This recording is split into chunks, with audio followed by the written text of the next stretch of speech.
It's a Wednesday morning. You're hanging out in the break room. Rochester's Classic Rock 96.5 WCMF. How's it going, buddy? Pretty good, buddy. What's going on, female buddy? Doing good, buddy. Beautiful, clear 60-degree morning. Nice. Going to be a little cloudy later in the day, but it doesn't look like rain. High of 72. And this is normally where we'd say at this time of year. Tomorrow is into the 50s for a high, so this will probably be the last warm day of the year. Yeah, but no. No, because next Wednesday and Thursday, highs of 72 and sunny as of right now. That's Halloween, right? Yes, we could have the greatest Halloween we've had That in never like happens. years. So we'll be slammed. Thank you, global warming. So enjoy the weather. And even this weekend doesn't look too bad. I mean, it's in the 50s, but sunny, no rain. Right. So we got that going for us. So there's a story. There's a story we've been talking about here in the room for the last 6 months. What about? It involves people who do the worst thing ever at airports. When you're sitting around at the gate waiting to get on your plane, and they have the different groups for boarding, Kimmy, right? Like depending on which airline you go with, A, B, 1, 2, 3. Group 1, Group 2. It. Diamond, Platinum, Gold, whatever. People who need assistance. Yep. And how you're supposed to follow the rules and get on with your group. And a couple of months ago, Tommy, you revealed to us that for some reason, because you really, really, really want to get on that plane so bad. Well, I want to make sure I got space. Yeah, no, because if there's one thing you need, it's space. You will sneak into the group you do not belong to. Right. I kind of catch the tail end of the group ahead of me. But I am cutting, yes. And the way you describe I'm a known cutter. The way he describes it, Kimmy, it's like he discovered some life hack. Like a loophole. By just annoying the hell out of people. But they never kicked me out. Okay. So then we discovered, a week ago we told you a story, that airline employees find what Tommy does to be the most annoying and inconvenient thing any airline customer could do. Yeah. So they referred to them as gate lice. That was the term that they brought out. Yep. And they said that folks who try to get on or will get on early F everything up for everybody. It causes the plane to take longer to take off. Load in. They also found people that sneak onto the plane earlier are more likely to take more time getting on there because they feel like they're entitled to for some reason. Terrible. And the question was, how do you stop it? Well, one airline has come up with an idea. What are they doing? American Airlines. Gate lice blockers. Kimmy, not blocking, gate lice shaming. How do you do that? American Airlines has announced what they do. they're going to have a new policy. They're testing a system that will flag people who attempt to get on before their group is called. So when I'm flagged, what does that mean? So you will walk up to the gate, right? And you will scan your boarding pass on a little computer. Yeah. Boop, boop, boop. And if you are not supposed to be in that group, What happens? the computer will get loud and say, "Please step aside! Please step aside! Please step aside!" All right. I'm going to read you a quote from the story. This is from the Washington Post. It says, quote, "The purpose is to ensure customers receive the benefits of priority boarding and help improve the boarding experience by providing greater visibility into the boarding process." But if we're being real, it's to shame the hell out of you douche-ass bitches. Let me ask you a question. Go ahead. How many times would you have to get shamed like that before you stop doing it? I don't know, because I think I would still take a run at it. I know because now I'm married, my wife would be appalled, and it would never happen again. But single me, I would keep taking a run at it. Really? Why? Because when I was single, I pulled moves all the time to get on early. What? Okay. I just don't get it. I know. I don't No, but understand. because the overhead gets filled up fast. Okay. You know what I mean? Yeah, I And- hear you, buddy. But have you ever had to leave your luggage behind? No, but it's a pain in the ass when I got to check it, and I got to wait for it. Yeah, you got so many things to do. I want to get to it, baby. I'm on vacation. Yeah, absolutely. Here's the other thing I don't get. You keep pulling moves over and over again. If you're going to try the shaming thing again, let's say you got a layover. You're going to fly from here to Detroit and then Detroit to wherever you're going. Yeah. Right? If you try that again and you get, "Please step aside. Please step aside." A lot of the people that were on the first flight that watched you do that are also going to watch you do Very that again. possible. What are yeah. you sharing bread with them? You going to trade Christmas cards? it's Who not- cares that they think? They're It's coming not from getting Rochester. you anywhere.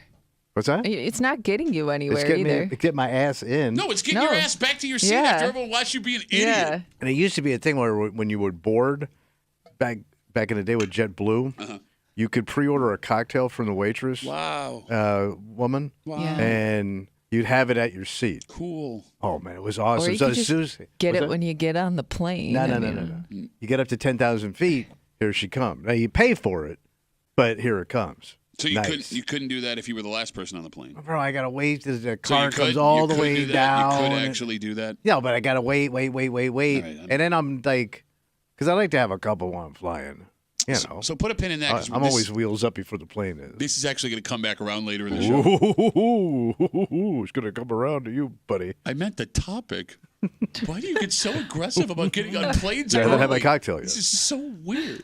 All right, the phone number is 252-WCMF, 252-9263. Because, like, we can all agree, except for Tommy, that person who tries to get on early is a giant douche and everybody hates them. But using this system, there may be another way to there may be other places we can shame people out of doing behavior that annoys the rest of us. Like, for example, if you're going to use this technology to keep people from getting on a plane early, why can't you use the same technology in the 10 items or less line? Oh. Like, as soon as you hit that 11th item, please step aside. Too many items. Like, as loud as possible. Well, at that point, I guess you scanned everything, so it only takes them longer to get you, to like undo everything you already did. But here's the thing. Right. Yeah. It would only take one time for everyone that does that to do it to never want to do it again. Probably. Right? Because you also love going in you love scanning more items than the line lets you. Oh, yeah. Because you're also a giant douche. So, like, now they have the one where you just self-checkout. Yeah. But it says 20 items or less. Yeah. Which is still far too many items, by the way, but that's a whole other But I don't pay attention to that at all. You are the most unlikable person. No, but I see. Hold on. I usually go in the morning.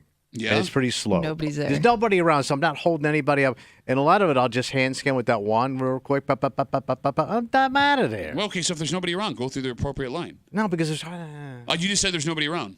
No. What happened? But you did. Please step aside. Please step aside. That chaps my ass so What? much. I will count.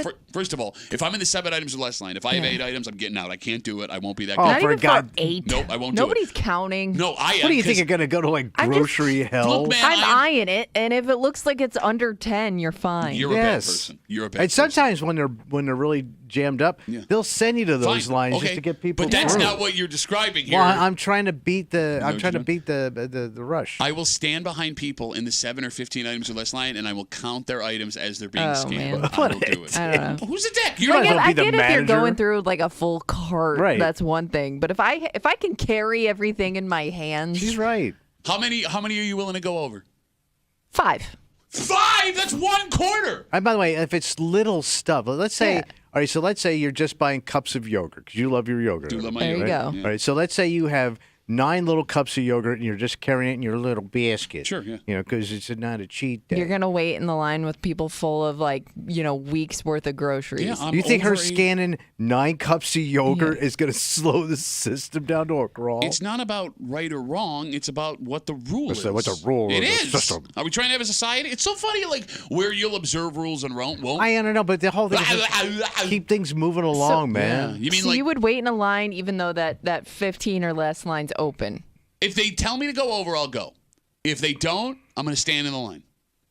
Like it's so funny because like I actually have things to do in my life. With all due respect to you, Oh, I'm busy and I do the rules. I do. But that would mean you Some go of your through the stuff faster is line. some of your busy is self-inflicted. Oh, really? For Really? example. You do a pointless TV show that nobody watches. No, it's funny. You sure seem to know about it. I get way more compliments. I'm on trying to that throw than I you a do bone. I do. I Try get to throw you a bone. way more compliments on that than I do this garbage that we do every day. But you were saying, You're doing kettlebells in the parking lot. trying to keep myself alive, trying to keep kettlebell life going. Please stop. Like you literally, you go home, you take a nap, you wake up, you're like, well, nothing else. Nailed it today. Put in my 3 hours and 45 minutes of work. Better get through that line as fast as No, possible. but I'm old, man. My time is limited. Yeah, my when is that days going are, to end? my days are down to a precious few. Shut up. I don't want to die in line. You sh- But that's why I don't understand why you wouldn't go through the shorter line. You got stuff to do. Because Right. it's about respect. It's about respect for the people around. There's you. nobody And else you around. Too, You know, too if have you go to respect. Wegmans the same time I do, which is probably sometime in the afternoon, it's dead. Like, yeah, it's not like you're going during the busiest time of day. I go at 7 o'clock in I the just- morning. There's nobody I in just the pick joint. the open line and I Okay. go. So that it's not going to take that much time for you to wait in the appropriate But line. what do you think you're gaining out of it? It's not about gaining. Keeping society in check? It's not about gaining. It's about showing respect for your fellow man. The Okay. same reason why. So you're Jesus. No. What? Well, that's kind of what Jesus would say, right? Fellow man. Oh, so you're saying Jesus was just a man? Well, he was a man, wasn't he? Wasn't he a son of the God man? Son of God man. Well, God's a man. One of my favorite Blues Brothers song? What's that? Son of God, man! 252 WCMF. This conversation somehow started with American Airlines trying to figure out a way to keep what they call gate lice, the people who jump in before they're supposed to board. Says that. I'll get you a gate lice t-shirt. I'll wear it with pride.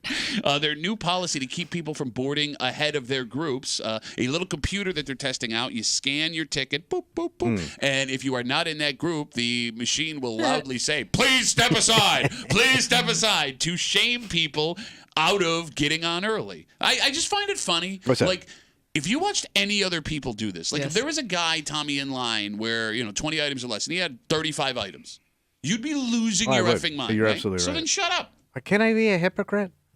I mean, they made that word for people. Can I be that person? No, you and can't. I have no problem being a hypocrite. Okay, it just makes you I'm selfish. a bad, and it's I'm a selfish person. No. There's selfish, and then there's whatever you are, which I don't know. So I'm selfish wrapped in something else? It's amazing. It's like if all of the worst qualities in a human being were rolled into one, and they were short and ugly. That's me. Yeah, that's what I mean. Well, somebody's got to do it. No, nobody actually has to do that. Like, there's no benefit. They say I'm the chosen one. Somebody's got to do it. Oh, there's that Bernie Sanders aggravation again. I'm surprised by you, Kimmy. Shocked, appalled, offended. Again, I'm not going through the line with like a full-on cart, but if I look down at my pile and it looks like it's about 15 items, I'm just going through that line. See, but here's if the it thing. can fit in a basket, you can go through that line. Absolutely. Where's it say no? It doesn't say basket or less line. It has a number. It should say basket or less. Okay, why don't you write Danny then? Why don't you write Danny? Because I'm West? just going to go through the line. These are loose rules just to kind of keep guidelines, just to keep things rolling through. You're not going to get arrested. You're not breaking any laws. You're not going to get fined. It's just that sometimes it's common sense says, hey, yes, you can take your lighter items through this line, even though you have a few more. So here's what I'm going to do. It's common sense. Here's my new plan. For the next week, I'm going to leave right before you. Okay. And I'm going to drive to the Pittsford Wegmans. All right. And I'm going to stand at the entrance. What are you going to follow me? And I'm going to get there 10 minutes before you. And I'm going to load my cart up with 100 things and the most complicated things you can buy. Yes. Where I'm going to need help. I'm going to get like things that need to be weighed, right? I'm going to get like alcohol where I have to show an ID. By the way, I weigh all my stuff too. Wow. I'm not going to do that. I'm not going to do that. And then I'm going to wait for you to check. I think they re-weigh it anyways. I'm going to wait for you to check out. And then I'm going to get right in front of you. And I'm going to take. Wait, I thought you had too much. Wait a minute. For somebody who had such a busy according day, to you have a lot of time. Self-inflicted. I'm going to cancel the TV show that nobody watches, right? I'm out, boys. I'm sorry. And I'm going to do this. And I'm going to weigh every banana one by one. And I'm going to buy alcohol. And every time they have to come over and check my ID, right? And I'm going to buy just a bunch of baked goods. And then I don't know how many are in the bag. Can I check in the bag? And and as soon as you pitch, and then he's going to pay with a check. Yeah. Oh, yeah. How do I pay at a self-checkout when I check? So you take it too far. Oh, take it too far? No. I don't do those These things. aren't rules. These are just a general idea. See, when you push the guidelines too far, then they're going to have to enact some discipline. What's too far? Who will watch the watchman? Give me your mic's out over there. See what happens? First, it starts with going over the limit. Now you're taking phone calls with your mic on. This is the world we live in today. Who will watch the watchman? They're all watching. And by the way, Wegmans watches me the whole time I'm in it. Nobody ever says anything. Yeah, I'm on camera the whole time. You're not worth it. You're less than a person.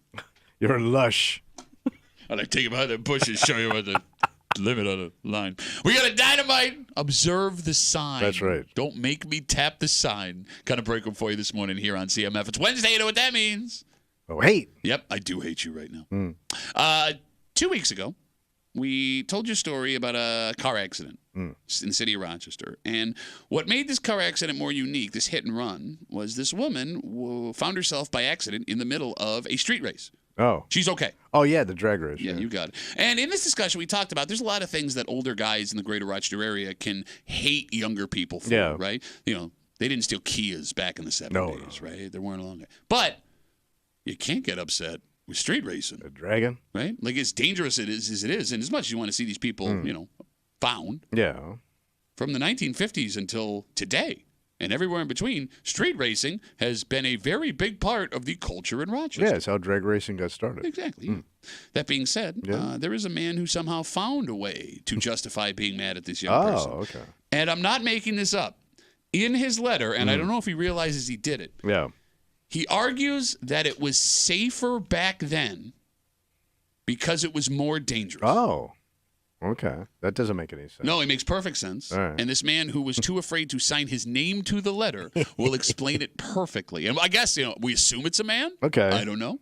We'll get to it just after 8 o'clock here in the break room on CMF, plus a whole bunch more. But first, Tommy, we are a week away from Halloween. Wow. That's right. And, week and 1 day away from Halloween. And all the festivities are really kicking into high gear, right? Like if you haven't been to the farms, you got to get there this weekend. Towns are doing all like their fun kid stuff. And there is one town that's doing something big. And for Halloween. And they need your help. Wow. Okay. We'll get into it next here in the break room on 96.5 WCMF.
This weekend is the big weekend for Halloween events, man. Oh, party. Like every town in the greater Rochester area, every city in upstate New York is doing something. And in fact, one city east of us is going real big. Really? Something they need residents' help with.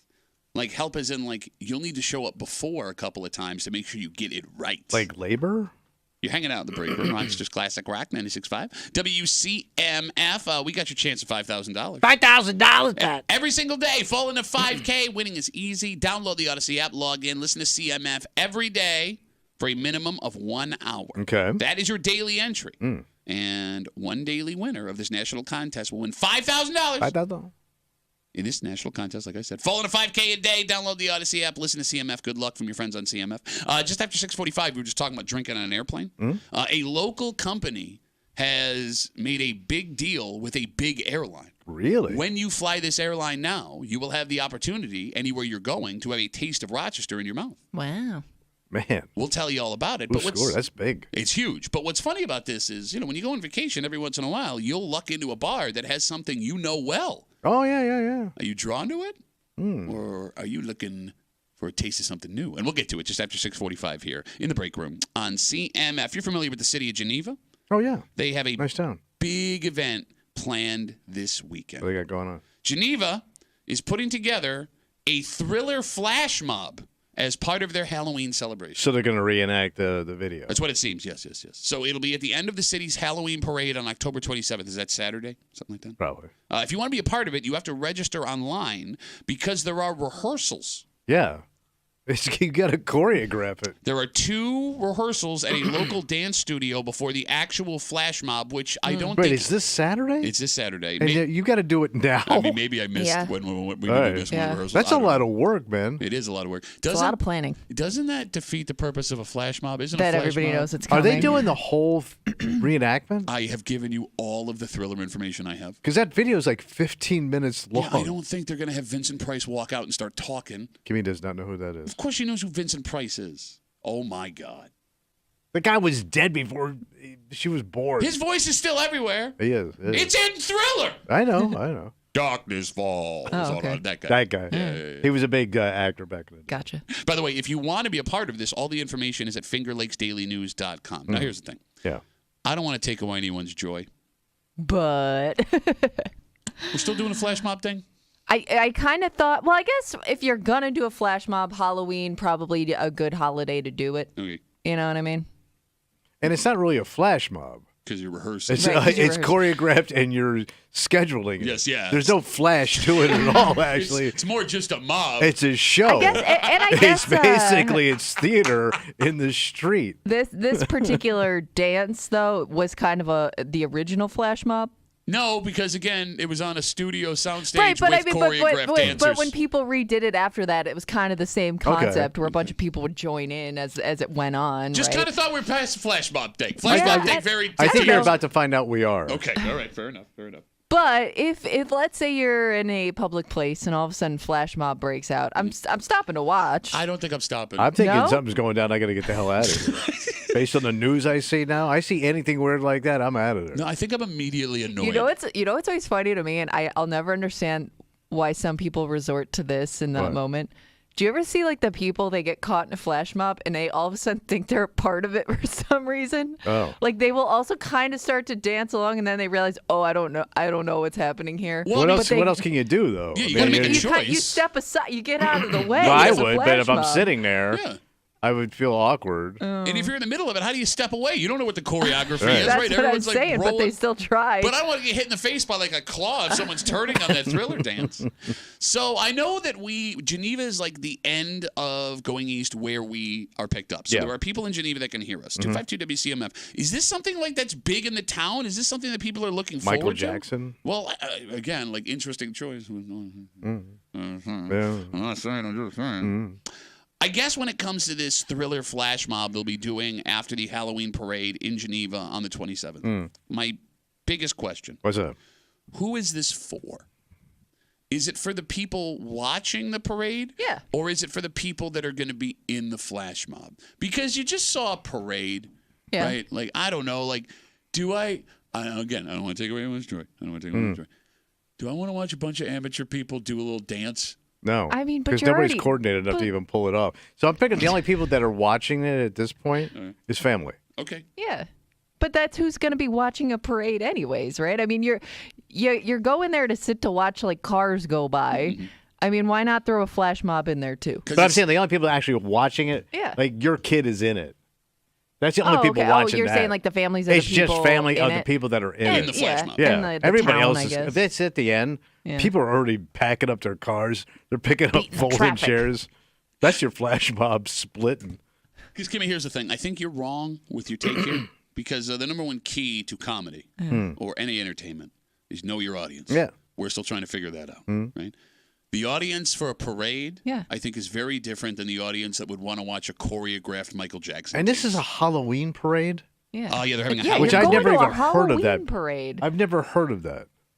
People will come out for any parade. Yeah. But usually it's about patriotism or respecting our first responders, military. This is ghouls. So I will say this. I have a lot American ghouls. Stay away from me. I have a lot of parade experience. As you two. Well, yeah, you're a cop kid. I was in a bagpipe band. Right. Cop bagpipe band. Bag boy. I played Yeah, he blew pipes all over the town. I played the drum, you douchebag. Big old drum. Because you sucked at blowing. Well, no, because I was done banging your mom. I needed something else to bang. I sucked at blowing? Is that what you said? Yeah, you did. I have been in every parade as a teenager that you can be in upstate New York. So you're official parade expert. I am a parade. Look, I will put myself out as a parade expert, and I will say this. You put it in the steps. No, there's the patriotic parades. Those exist. You got Columbus Day. There's a lot of Well, Italians. it's kind of about the birth of America. Labor Day, St. Patrick's Got Day. like your local homecoming parades. Every I've holiday. never heard of Halloween. No, but like Kimmy says, homecoming. I get. Look, I also haven't heard of a Halloween. But the point I'm making is, What's that? No matter what the subject of the parade, you get in every town like 150 minimum of the same type of person that just want to watch a parade. Okay. Like there's that song, I love a parade. There are people that live by that motto. Right. And those people are not flash mob people. I'm telling you, man, I know you parade it's all people. a part of the show. Oh, so they are lucking out because the weather's going to be so nice. So that's going to help. Because I'm thinking, like, What if this an place, old man statement. if it was raining out, you think people are standing out for your wet Michael Jackson dance? Well, nobody's probably coming to the parade in general. And that. Now, the only thing that will draw this parade, candy. If they toss candy to yeah, the of course kids. they're Every gonna toss parade. candy. I've never If been they to a parade don't- where they didn't toss candy. I don't know. I mean, they could go chintz. Geneva, no, they got money now. When did Geneva get money? Bro, have you been up to those resorts? Kind of fancy. Yeah, they're way out of town. They're like literally around the corner. Downtown. Downtown Geneva is very... It's nice, but No, but what? yeah, just saying. When's the last time you went?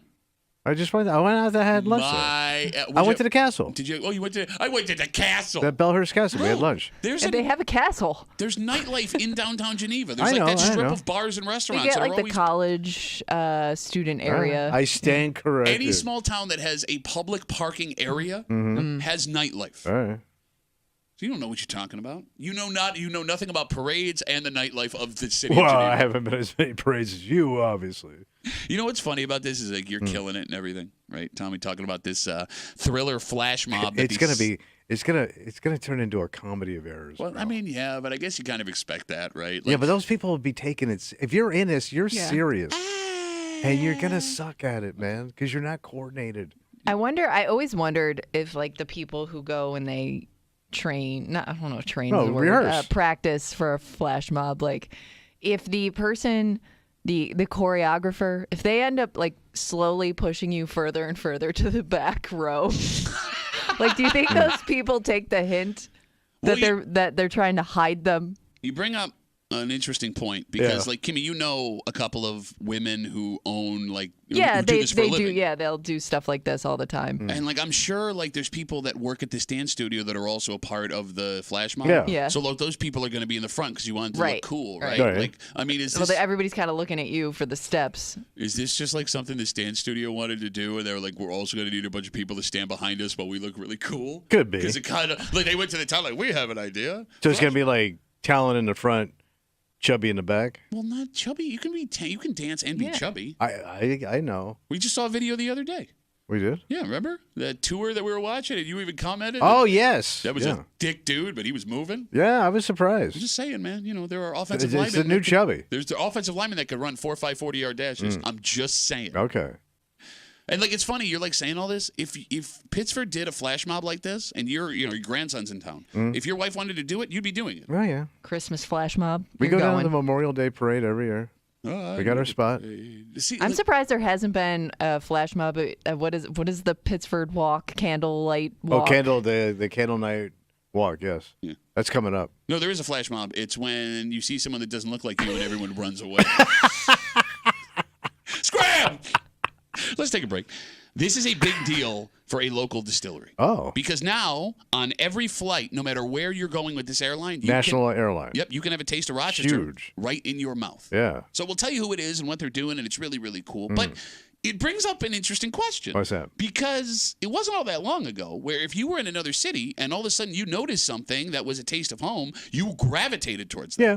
But the alcohol scene over the last, 15 years has changed. Oh, it's really expanded. So are you still drawn to out-of-town local?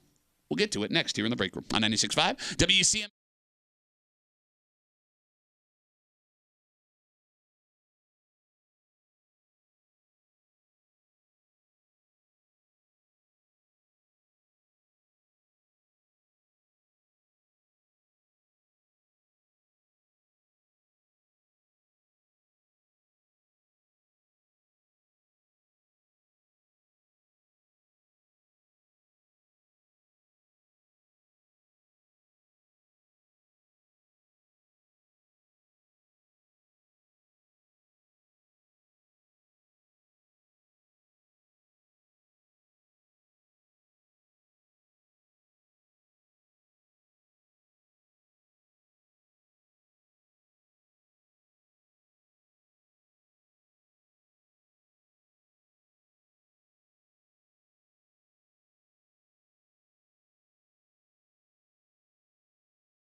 This is a big deal for a local business. What's going on? All of the distilleries they could have chosen from throughout America. Yeah, how did this happen? I don't know.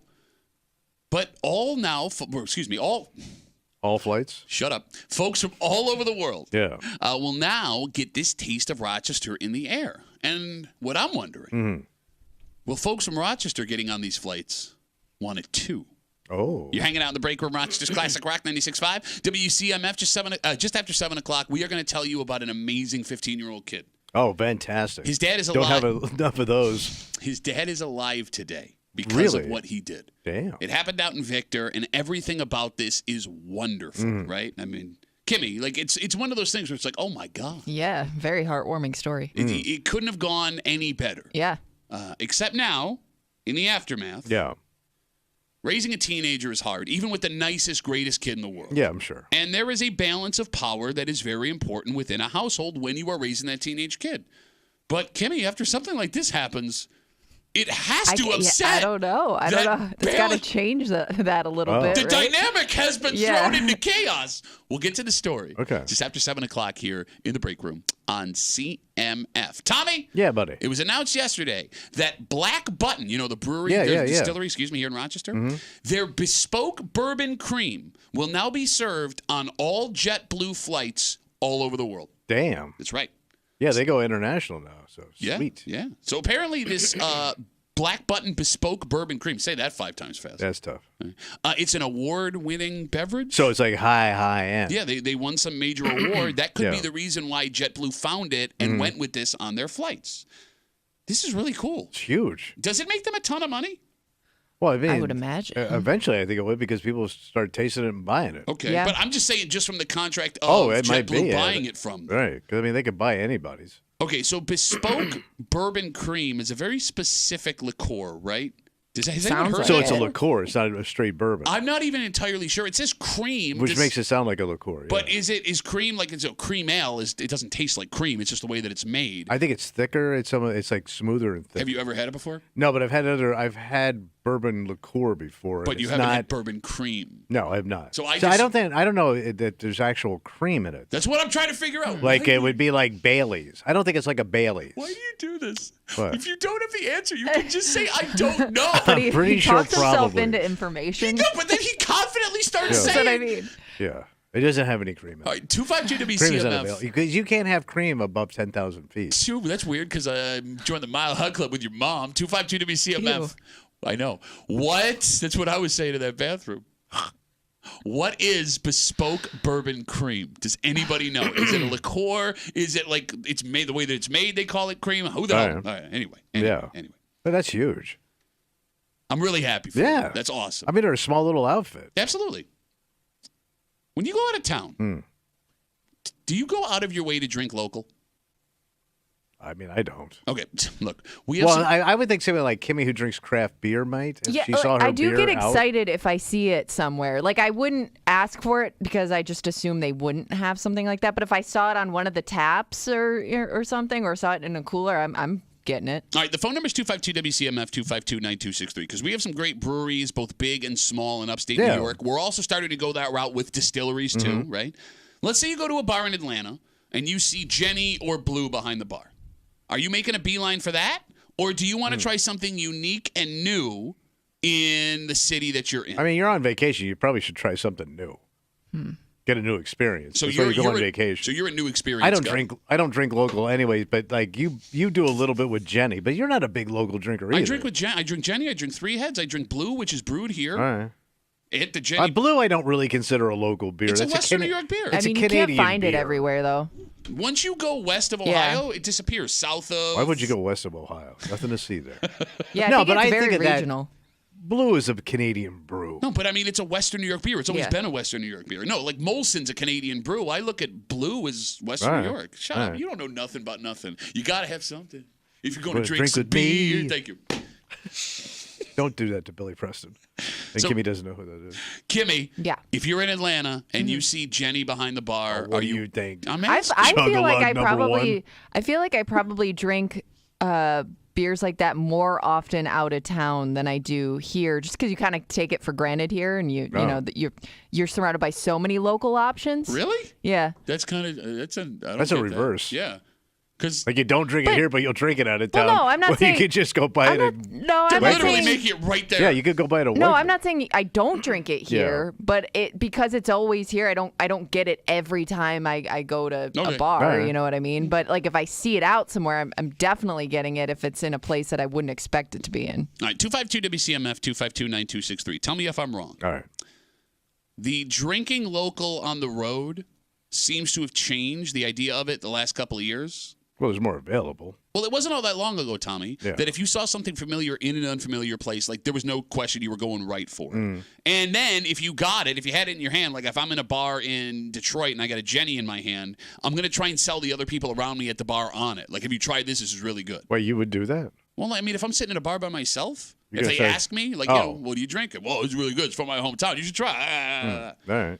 But the explosion in breweries and distilleries across America, I think, changed that. Yeah, everybody's got their own local stuff now. Every city has multiple places. Right. They're not going to try yours when they got their own. And I think that I am now more likely to, well, I mean, not me, because I'm going to go for what I know. I'm a regimented guy.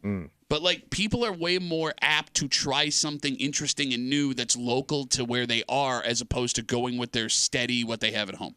So my only experience with that kind of, like, drinking beer back in the day, and there was 3 of them. It was New Orleans, it was Pittsburgh, and it was Cincinnati. Okay. And they all had their own local brew. Yeah. That Iron City Ale. They had that Hootapole beer down in Cincy, and then Dixie beer in New Orleans. That I never had. Dixie beer at one time had ether in it. Wait, say that again? Ether. They got busted for having ether in the beer. I'm going way back. Can you explain to the younger audience what ether is? It can kill you. Okay.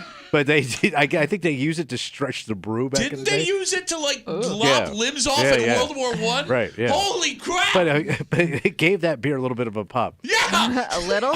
But all 3 of those beers, when I tried them, sucked. Like they weren't great because people would brag. I remember people from Pittsburgh love to brag about everything from Pittsburgh. Yeah. Right? And like, That's you got to everywhere. try it. It's really good. It's just.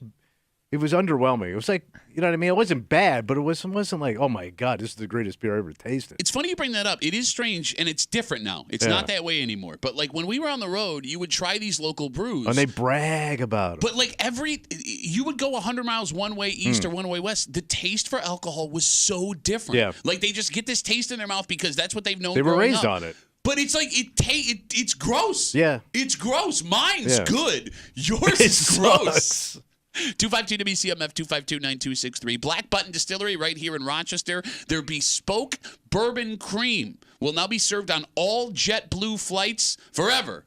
Or for at least, as long as the deal goes. Yeah. And it's this award-winning beverage, a big deal. But we were trying to figure out what bespoke bourbon cream is. Any So takers? I did look up a picture of it, and it does look like when it's poured in a glass, it looks like something like Bailey's. Yeah, that's like what I said. Yeah. It's a derivative of You Bailey's. literally said, I don't think it's like Bailey's. So it's almost like you put it in coffee. Well, It looks like you can mix it with stuff, yeah. Steven writes on Instagram, he said, I've had it. It's thicker and creamy. Oh, right up your alley, man. It goes You'll perfect. be bespoken all night.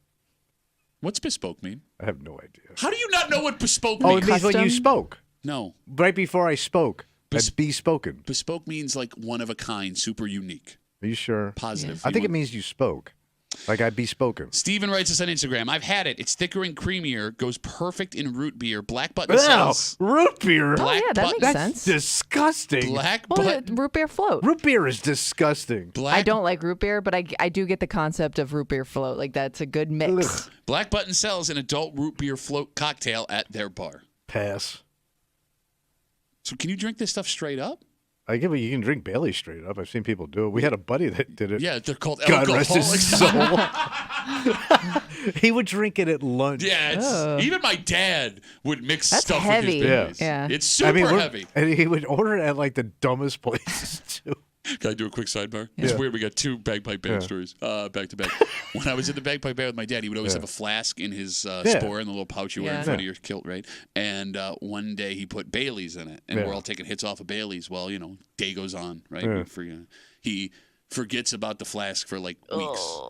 It was like a rock. Yeah, it had to turn into cement. Like he tried to chisel it out to get it. It couldn't work, right? If you've ever left Bailey's in a glass overnight, when you come down, it's like the amber from Jurassic Park. It hardens, right? Yeah. Rock hard.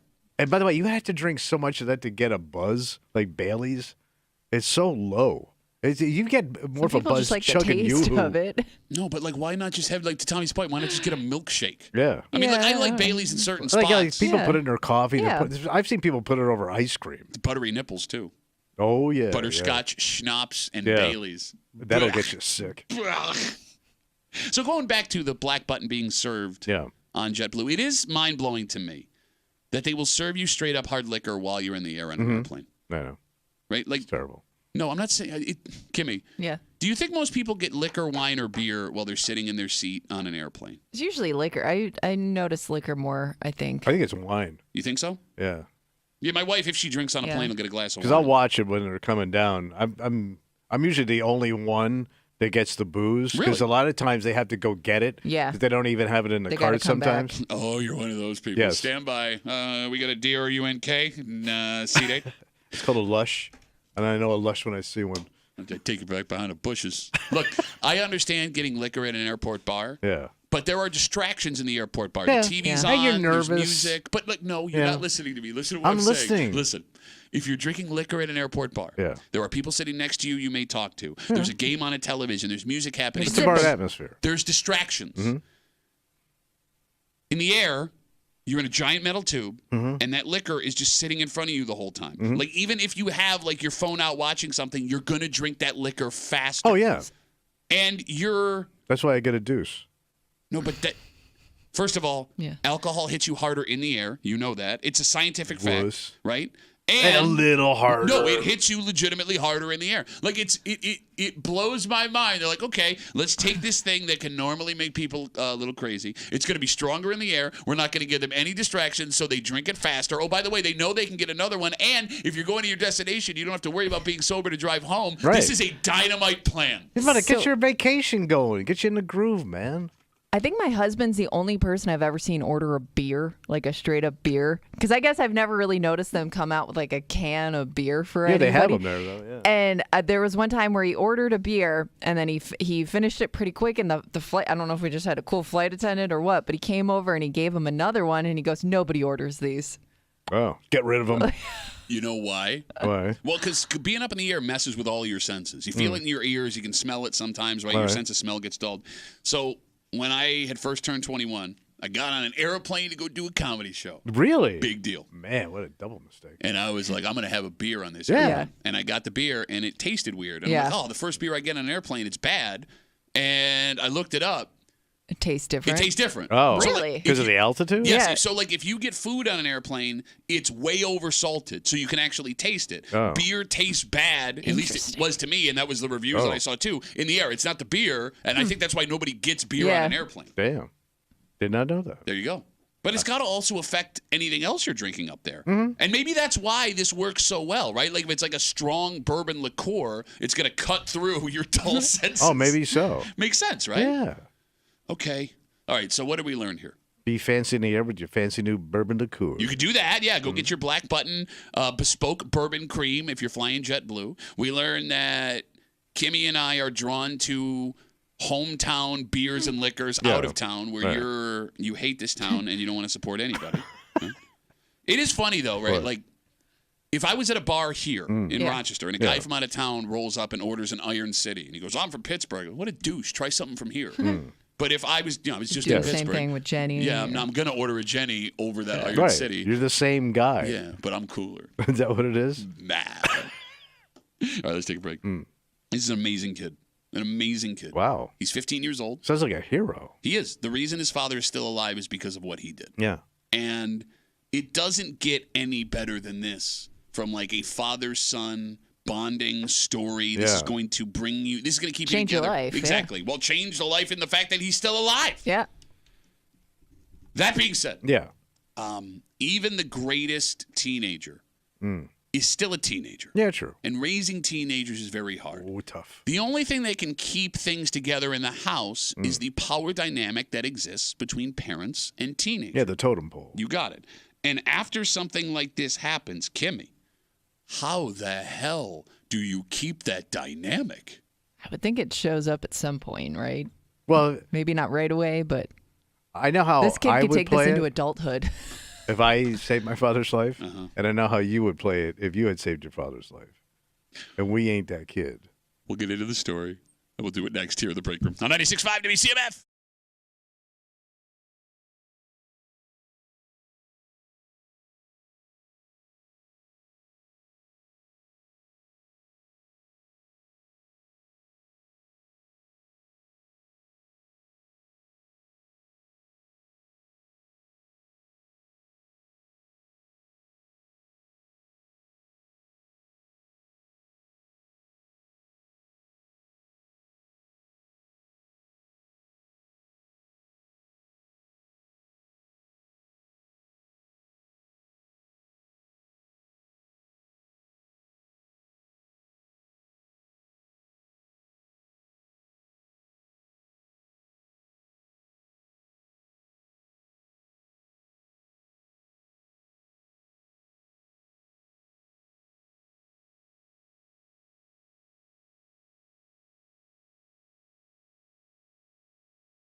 This is an amazing story.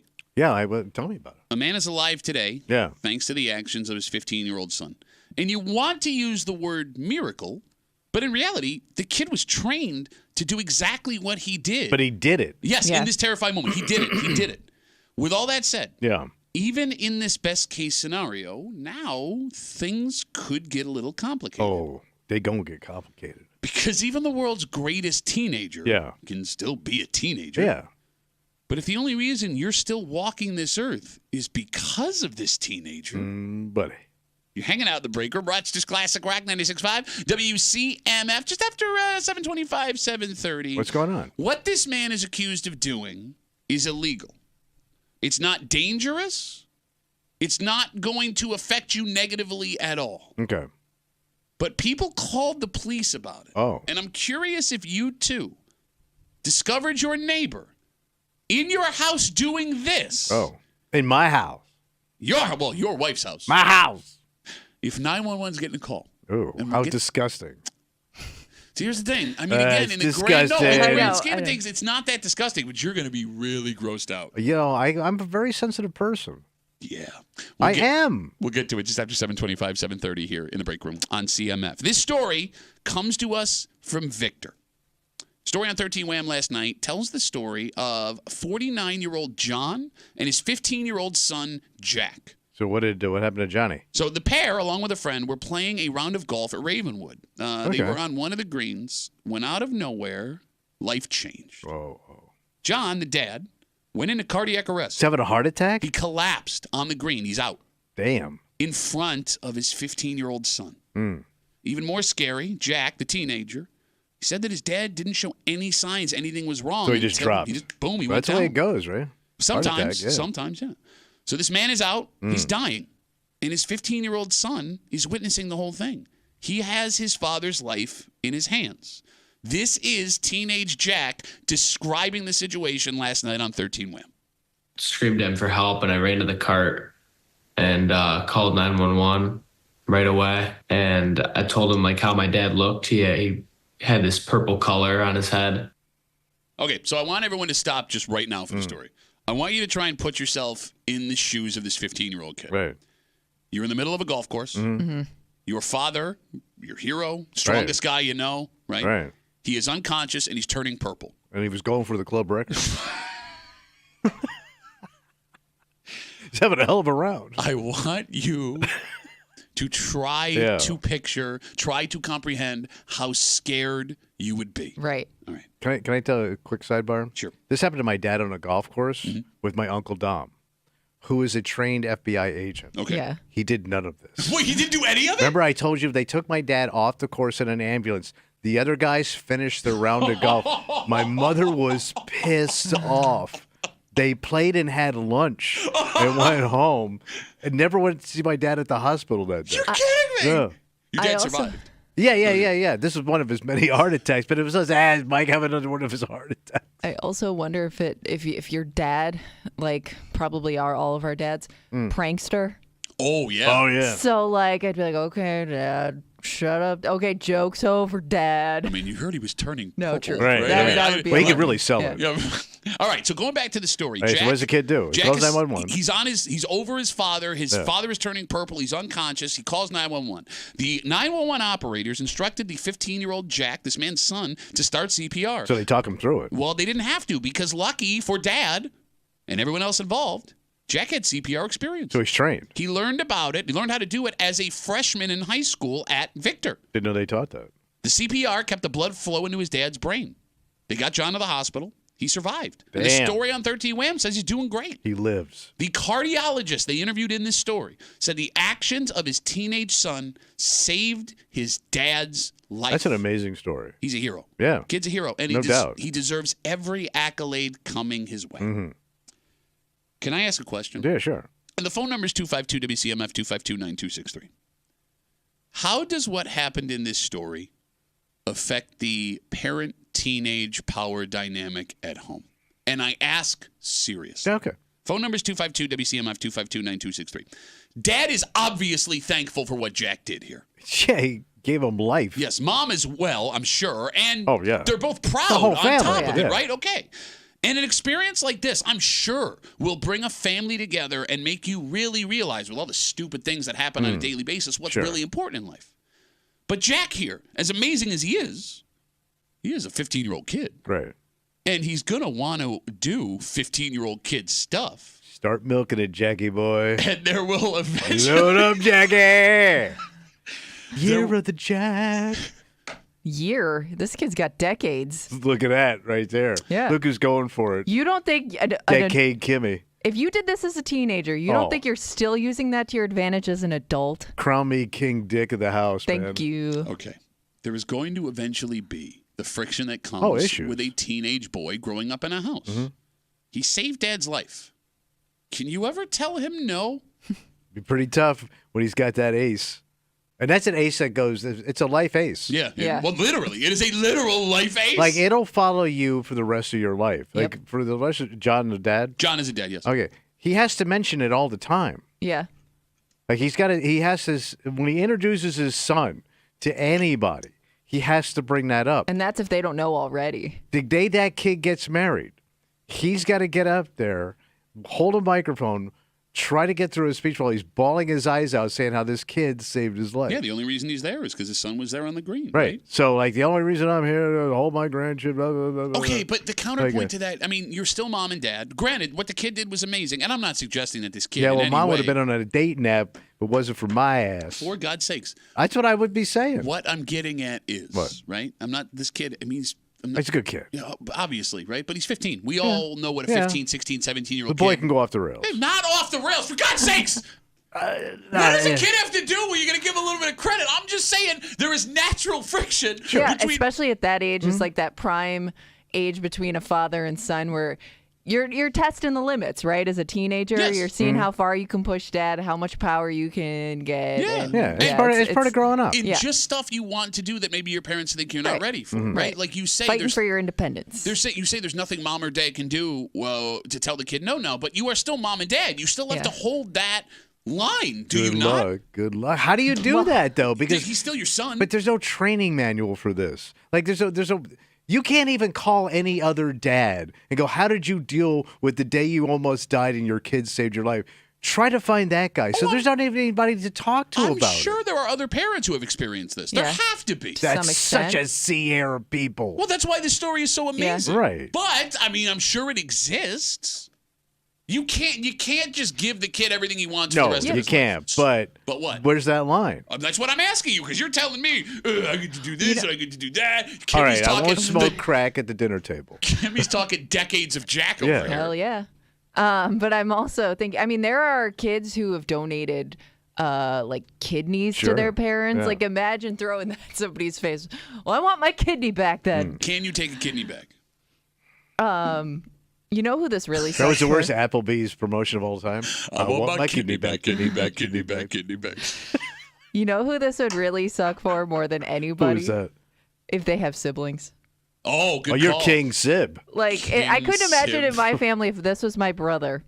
And if anything he wanted, because we used to fight over who gets the car or stuff like that, right? Sure. He's getting it every time. Right. If this was the case. So it looks like he has at least one sibling based on the family okay. picture. But yeah, I'm just thinking. Second place? If I'm the sibling That's second of place, bro. the kid that saves a parent's life, I'm like, oh man. This is gonna No, suck. your dad is still alive. You guys are the worst people If I've this ever was met. me, I'm talking later on when like that dynamic starts to show up. like 15-year-old me would be having a heart attack, stressing out how much I'm going to take advantage of this situation. Like, I'd almost have to write it all down. Because I'm going to forget some stuff. I mean, this what do you want? What's your first Everything. ask? I know, what do you- What's your first Well, ask? first thing, car. Okay. He's 15. He can't drive yet. I know, but when I can, Okay. and I ain't talking some junk-ass winter beater. New ride. New ride to get me laid. Yeah? Yeah. Yeah, I'm 16. I want a man car. And what if he says no? Oh, really? Really? Really? I saved your ass. Okay, here's I what saved your ass. here's what you're not thinking, right? It's not like he can flip a switch and undo what he did. It's already done, right? It's not like he doesn't have the negotiating power you think he does. It's been done now. You start twisting the guilt, man. What? Survivor's Guilt. I saved your ass. Dads are really good at flipping that guilt back. Like, well, maybe if you hadn't saved me, I wouldn't be dealing. My dad, that would be his first line. Maybe if I had died, I wouldn't be dealing with your crap right now. You also have to worry. I mean, look, with my dad, also, he had a heart attack, right? Yeah, a bad one. You can't get them, like, too excited. Because God forbid you get in an argument with your dad, he's already had a heart attack. Like, that's a thing that's going to happen. You got to back it down. Yeah, it's health-wise. Dad also has cards to play in this situation. I don't think so. Oh, you have another heart attack? It's a big one. Coming back from my command performance? 252 WCMF. We're talking about this amazing kid out in Victor. He's 15 years old. His name is Jack. He was out golfing with his dad, John, which already is like, Yeah, I have a father-son bonding experience. Yeah. Out at Ravenwood, John, the nice dad. Scores, beautiful day. He's on the green, and I don't know where he dropped. He was having a heart attack, went into cardiac arrest. His son, Jack, calls 911, describes what happened, says his dad's turning purple in front of him. They tell him, okay, you got to start CPR. They go to talk him through it. No need. He already had training. According to the doctors that saved John's life, the dad, who is alive, it was Jack's action that saved his father's life. Saved his father's life. And now both Kimmy and Tommy believe that this kid can do whatever he wants, say whatever he wants, get whatever he wants. I'm definitely pushing that envelope. You're not? I think that makes you a bad person. Of course it does. No, for God's sakes, man. Okay. You wouldn't save your dad's life in the first place. You wouldn't have saved his life. Like, that's what's so funny. It's like you're living in this fantasy. Should have smoked all them cigarettes. I mean, like, get one of your secretaries. You made hula hoop save your ass. What was I gonna say? Yeah, I do wonder too because this may be something that they do together regularly, Golfing right? Buddies, yeah. So I'm thinking like as this kid, I would be super nervous moving forward with any activity I did with my dad. Like, I feel like you'd also have to listen to your kid when it comes to like, Dad, you shouldn't do that. You shouldn't eat that. You shouldn't. Yeah, lay out the BLTs. Well, no, I'm looking at this guy. He looks like he's in phenomenal shape. Yeah, he's in the father that had the heart attack. I'm looking at pictures of him right now. Well, that's the thing I get you with heart attacks. It's the silent killer, right? You look like you're in shape and you could drop. No, but that's what I mean. Like this idea that I know you have a no, picture but he could have head. a bad diet and still be in shape. Okay, can we not? Why? What? Anyways. Why? What is the point of that? Think you still like his pork rinds? What is the point of that? They don't sell pork rinds at Victor. Yes, they do. No, there is a rule they dip in them Victor. In ranch. There is. Go ahead, Kimmy. I'm sorry. But I was just gonna say, like, could you ever do that activity with your dad again? Because I don't know. Golf. No, I don't know. That would traumatize me for a little while. You know how many guys that have had heart attacks that are in the course this morning? But just knowing how quickly things can turn in that moment, I don't know. Look, I mean, she's right. I mean, if you had a family member or friend have a heart attack, you don't remember that with your dad when he had his heart attacks when you were a kid? You weren't nervous about things that he was doing? But it was funny because he would fight it anyway. And my father would like, I'm giving it up. I'm giving it up. 30 days later, he's worse than he was before. Like, you can't stop these guys.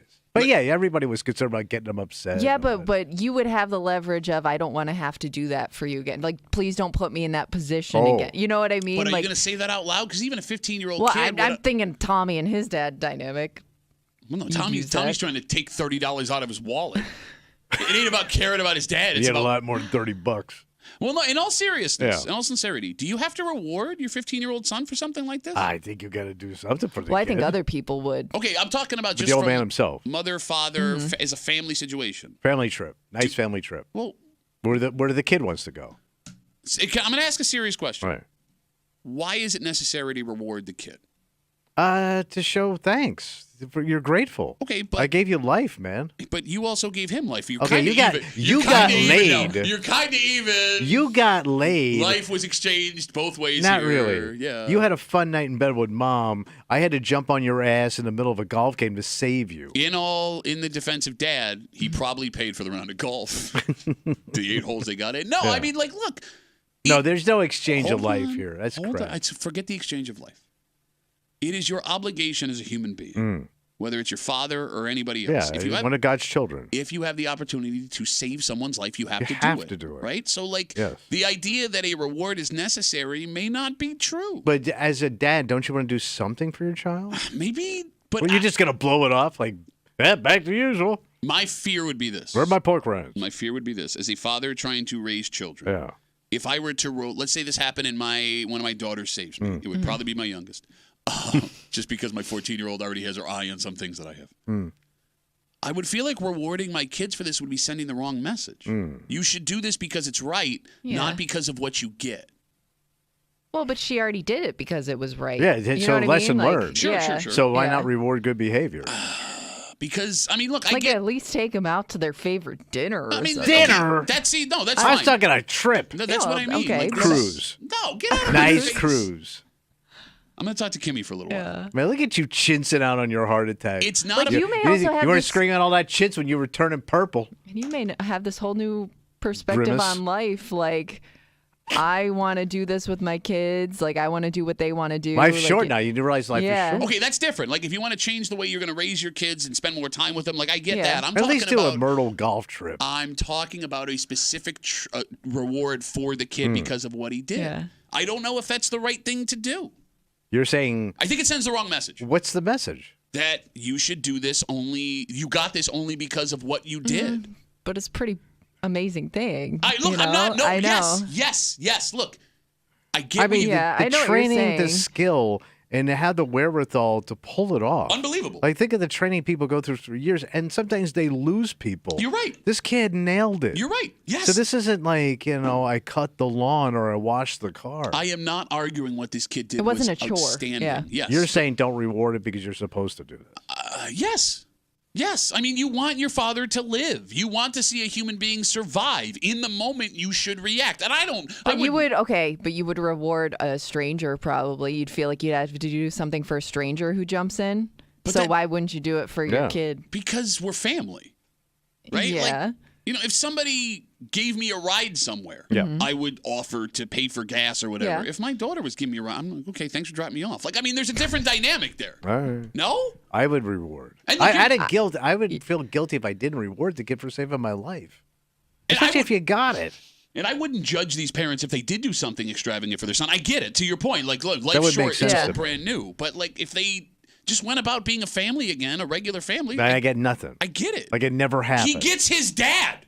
No, but like nothing happened here. You got your dad. You saved his life. Your dad is still alive. No. You get to spend days. I got dad. No, there were cardiologists and stuff that, took over afterwards. Oh, now look. Now No. we're going to play the extended game. Yes, that's how it works. Now we're going into overtime to find that win. It's not like Jack could do CPR for the next 30 years as his father lived exclusively on his back on the 8th grade of Ravenwood, right? Like, no, I'm not trying to take away from what the kid did. Amazing, right? But you should. You got your dad. That's not reward enough? Oh, it's a blessing, and it sure is. It sure is. But You're a bad person. You're a bad I want a cruise, man. I want to go pay for a cruise then. I got to pay for the cruise at 15? Let's take a break. You got Ravenwood money. That ain't cheap. Do they let you finish the round of golf later? Yeah, I think you can pick it up. No, I'm serious. How does that work? I'd have to ask my father, but he's dead. Man, like the kind son that you are after this know, whole discussion. I know. I asked my dad, but he's dead. And like, what's the protocol if you're playing behind them? Oh yeah, like how Because they had to bring the ambulance out. You can't play around I guess them. you wait. But You gotta wait. Do you wait? Do you go can't be- home? Oh, what if you could just go around them and play, just skip No. a hole? How would you put That would look so bad. seriously? No, so I'm saying like, I always say if I'm a foursome and we're waiting, we just put ourselves down for a par hole and we just move. No, we all take par. Well, yeah, you're gonna It's take a part. push. You were gonna shoot 3 over. Right. But it's a push. But you still should like drive by them or walk by them. You got to drive by them to get home anyway. No, I would think You can't go back. You'd have to think on the course, everything just stops Yeah, until the guy's yeah. gone. Bro, Put it on you can't back pause. up the course like that. Bro, there's a man dying. Yes. Okay, but there's also golf to be played. No, I love how your mother freaks out at your uncle for finishing the round. You laugh at him, and you're taking that same angle. Let's take a break. All right. What this man did was not going to hurt you. It's not dangerous in Okay. any way, but it's going to bother you. And it bothered these people enough to call 911. It's gross. Here's the thing. What is gross? Makes you sick. Okay. Makes you physically sick. You're going to find this gross. And I guess by definition of the word, this is gross. But it's not going to make you, like, sick in any way. It's not going to put you in a bad spot. I'm already making gross face. I don't even know what it is. I know you're going to freak out. Oh, God. You're going to freak out. But you're also a guy who says, hey, don't bother the cops for little stuff that doesn't affect your life. Oh, what a situation you found yourself in now. I got to call the gross cops? We'll get into it next here in the break room on 96.5 WCMF.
It's illegal. What? It's very unsettling, but it's not dangerous. All right. You and your family would be in no peril if your neighbor did what this man allegedly did that put him in handcuffs. But sometimes it's not about how scared you are. Yeah. It's about taking a stand. So would this be enough to get you off yo ass to call 911? You're hanging out in the break room, Rochester's Classic Rock 96.5, WCMF. How'd you like $5,000? $5,000. How'd you like it every day? Every day. We got your chance at $5K a day. Winning is easy. You download the Odyssey app. You log in, and you listen to WCMF for at minimum an hour a day. But we're so brilliant. It's like 7 hours. Yeah. Right? Easy. Flies by. A daily winner in this national contest will be given $5,000. $5,000. 5K a day. Download the Odyssey app. Good luck from your friends here in the break room on CMF. The story comes to us from downstate. What happened? A story in the New York Post details allegations against a 28-year-old man and what he allegedly did to his neighbors. But he did this to the neighbors. Did this to his neighbors. Okay. This man is accused of going into his neighbor's home at night and sniffing their shoes. Wait, he broke into their house? Now, it doesn't say broke in. I don't know if the shoes were outside. I don't know if they were Could in the garage. be in like an enclosed porch situation. He's not being charged with burglary. Okay. But he's accused of going to their house and sniffing their shoes. So, yeah, it would be like breaking and entering, right? But there was no charge for that. Okay. So, by the way, that's all he did. Okay. He didn't take anything. He didn't touch anyone in the house. He has a shoe fetish. So maybe they caught him on like a ring cam or something. Who knows? But he got in. He got his sniffs. Okay. And he left. And he's huffing shoes. Yeah, he's a shoe huffer. You a shoe huffer? And it turns out this isn't the first time his neighbors have had to deal with him doing this. Sniffing their stuff. Authorities say over the last 6 months, there were 4 incidents in total where this man was caught sniffing his neighbor's shoes. He was sentenced to a 1-month suspended jail sentence after pleading guilty to what he did. He was ordered to seek therapy. He said in open court that he can't explain why he has this fetish. It's brought him plenty of embarrassment, but he doesn't know how to stop. Okay. The phone number is 252-WCMF, 252-9263. So there's an interesting dynamic happening right now. What? If you listen to the show on a regular basis, Tommy argues all the time, only call the cops for big stuff. Yeah. Itty-bitty little things where you're not in danger or it doesn't really matter or the price of whatever's stolen is small. Don't call him. Don't bother him. But you are also, I can tell, extremely grossed out by this story. Oh, God. It's nasty. Tommy, your neighbor gets in your house, but they're only doing it to sniff you and your wife's shoes. Are you calling the cops? Oh, hell yeah. Really? I want this DWS jerk out of here. DSW? Yeah, that place too. Okay. DWS. I was wondering what that stood for. Yeah, that's a sicko. But he didn't do anything to hurt you. Sick man. Well, how did your life change in any way? I don't know. It didn't. Can't wear my shoes Wait, the but same you're way saying, anymore. like, Throw my shoes out. You're saying they actually broke into my house to do this. Let's just say you left your shoes on the front step. Okay. Right. And he comes on your property, and you catch him on the ring cam. Ooh, yeah, yep. You know he's got a boner, probably. Well, I mean, why else would he do He's it? got a boner on my property. He said fetish in open court. Right. So, which means he gets sexually aroused from doing this. But how is he hurting you? Oh.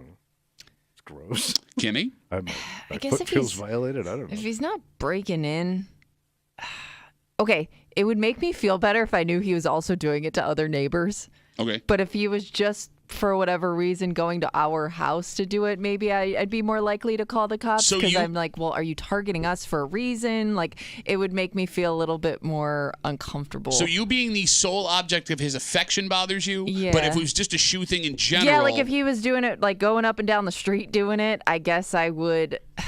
I'd be like, I guess it's not like he's not just targeting us, which makes it feel a little targeted bit better. sniff. I don't know. And plus, like, if it's your neighbor, you got to live that person may not be going anywhere. They're not going to go anywhere. You're not going to get. So I don't know, like, what calling the cops is going to do. So other that than, means you'd have to confront him Yeah. personally? Well, if you know, I mean, you could call the cops and say, "This guy, we got him on ring Yeah. cam." The cops would handle that. I'm sure you would have an interaction with him later. But You'd let's have say to deal with you that. don't want to call the cops. Yeah. But you want it to stop. I Then mean, you got to confront him. if you want it to stop, if it's that big a deal to you. bring your shoes inside. Well, no, lock because then up what your if he breaks? shoes. What if he breaks a window to get Yeah. a whiff Then of them we have a Skechers? problem.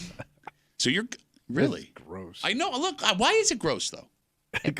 Most fetishes are gross. No, it's unsettling, but like every other fetish I can think of is gross, more gross than this. No. Name a less gross fetish. Yeah, he's just sniffing. He's not doing anything. There's no bodily fluid. He's not touching anything. He's not putting you in any danger. Right. He just likes your scent. But you're lowering yourself to like a dog. No, look, man, I'm not saying it's not off-putting. It would freak me out too. But when we're going down the list of fetishes you could be victimized by, yes, this is the lottery of those fetishes. Am I wrong? Yeah. I guess there's such a gross factor to it, like a gag factor to it to me that I can't get over it. I think this one may bother me worse than some of the other ones. Really? Yeah. Like if you caught a guy like breaking in and like J.O.ing like over your bed when you're not there. Oh, gee, well, you gotta go to that. An extreme from one to the next. J.O.ing over my bed. What? I mean, no, you just said. Am I in the bed? I can't think. Name me a fetish that other people would be like, ugh, where you'd be like, oh, okay, let's say he breaks in, he's sniffing your underpants. My underpants. Your underpants. My trowel. Your trowel. Yes. Yeah. Yes. What one bothers you more, undies or shoes? It's about the same. Really? Really? Your genital area underpants. Think about it. That's way more intimate than your shoe. I know, but I put them on the same odor area. Yeah, but his face is touching your underpants. Wait, your feet smell like your crotch? Well, I mean, there are two areas of the body that have odor to them. Uh-huh. So, yeah. 252 WCMF 252-9263. A man was arrested, 28 years old, after police say he allegedly went to his neighbor's house at night and was caught sniffing their shoes. He was arrested for it, but he had done this apparently 4 times before he was arrested over 6 months. He was given a 1-month suspended jail sentence. He was ordered to seek therapy. He said in court he can't. Therapy. He said in court he can't explain why he has this fetish. It has brought him plenty of embarrassment, but it doesn't know how to stop. Let me ask you this question. Would it bother you more if you caught your neighbor sniffing your shoes or your wife's shoes? Probably the wife. It's more, I guess, I don't know. They're both weird. Yours would probably be smellier, so yeah. I mean, he's doing it for like the unique scent. And you have such fancy shoes. Smells like Italian leather and mule foot. Very foot forward. He's like rubbing it on his neck. I guess it would be more. Yeah, I don't know. Kimmy, would it bother you more if you were smelling your husband's shoes or your shoes? I guess mine. Just because it's more personal, but it'd be strange either way. Yeah. I'd still be bothered just by the fact that he's on your property smelling your stuff. Yeah, because it doesn't matter if it's a shoe. Like if he came up and smelled like the front door, that would creep me out. Like whatever. I think it's just He's got a lacquer fetish. Yeah. I just have so many questions. But it's a sexual thing. Yeah. It's a fetish. Yes, it's a fetish. Yes. Like he's getting a boner. Sure. Yeah, but I mean, like, your wife walks out the door in yoga pants, same thing could be happening. I understand. I mean, there's lots of things like this that could be happening that doesn't harm you in any way. And again, this doesn't harm you in any way. No, but he's got the, like, if he had this fetish in his own house and I never knew it, it's out of sight. Okay. But now I know this dude's a weirdo. Sure. Would you have to warn? I mean, would you at least like warn your neighbors, or how would this conversation come up between you and your neighbors, especially if you thought it was only happening to you? Well, you bring up an interesting point because it says in this story this guy had done it 4 times before he was arrested. So there must have been a conversation in the neighborhood, right? Maybe even a confrontation. Hey, could you stop smelling my shoes? Right. I mean, you got to tell the neighbors what's going on here at the very minimum. Do you think because I mean the things, because I look at all the neighborhood app stuff, like the things people choose to share about their neighbors on there, I'm shocked by. I would imagine that something like this would absolutely pop up on that app. Yes, about my wife. To alert your neighbors. No, you're right about that. Do you think you or your wife would be more bothered by this? My wife's going Gambino on this dude. Okay. Now you have. I want him dead. I want his family dead. All right. So there is a way to ensure he never comes back to your house again without having to call the cops. There's a very easy way. Give him a pair of your wife's shoes. Oh. But would that satisfy him? Well, let's say because I think part of the thrill is sneaking around doing it. I love how you're telling me about the story that I just told you that you didn't know. But think about it. He's sneaking around because he could go buy old shoes someplace at a yard sale and do that. He doesn't. But it's the thrill of the hunt. Maybe it's the thrill of knowing whose foot was in them. Right. So let's say hypothetically I'd have to ask him that. Let's say you have this conversation, you confront him, and that comes up somehow. We can have a breakdown of this guy's fetish. Well, look, I saw your foot in a sandal shoe, and I really thought you had nice looking feet. All right, so I'd have to offer up a pair of my wife's Let's say shoes. he goes, listen, I don't know what to do. I'm sorry. I'm really sorry. Like if I just had something like that in the house all the time, I mean, that would be enough for me. So that way you would have to go ask your wife for a pair of her shoes. Now, you could do this one of two ways. You could ask her for a pair of shoes, or you could just take them and solve the problem and never say But she's got to know what pair of shoes you got. It depends. I mean, I don't know. How many women dragged it off? Women in shoes. You think she's going to notice one pair of shoes missing? You know as well as I know, my wife knows every pair of shoes, where she got them, when she got them, how she felt when she bought them, what she feels about those shoes now. No, couldn't do it. I couldn't sneak it off. I'd had to clear that with my wife, which I do not see happening. I got one more question. Yeah. One more question. Right. Because you're a man motivated by two things. Right. Fear. And money. And coward. Yeah. Sit there for a sec. 252 WCMF. Let's talk to Barbara. Hey, Barbara, how are you, buddy? Morning, guys. Now, what if it was the other way around? What if it was a really hot female who got turned on by sniffing people's shoes? Think Kim Cattrall in the movie Porky's. Could you have had a deeper reference? Just go back to the early 80s. By the way, a movie that 100% does not hold up in No, it does modern not. times. Dear God. Yeah. Dear God. So would it bother you if it was a woman sniffing your shoes? That would really be disturbing. So you would call 911? I don't think I'd call 911, but I would really be disturbed. What's the difference?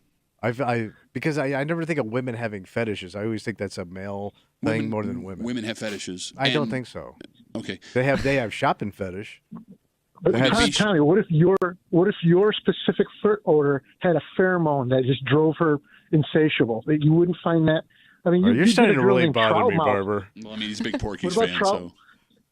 I mean, you like Troutmouth. What about Bigfoot? Maybe find a new nickname for a girlfriend. All right, Barbara, we're going to let you go. We can try again tomorrow. Okay, how about that?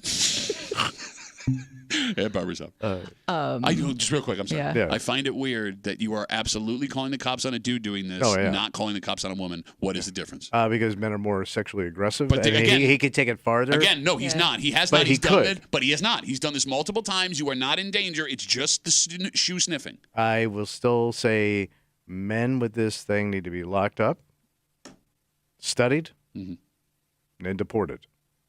You were going to say, Kimmy? I would alert their draft boards that they're all eligible for military service. What if you put out like a decoy shoe? You put out a shoe. That's and a put, like, shoe.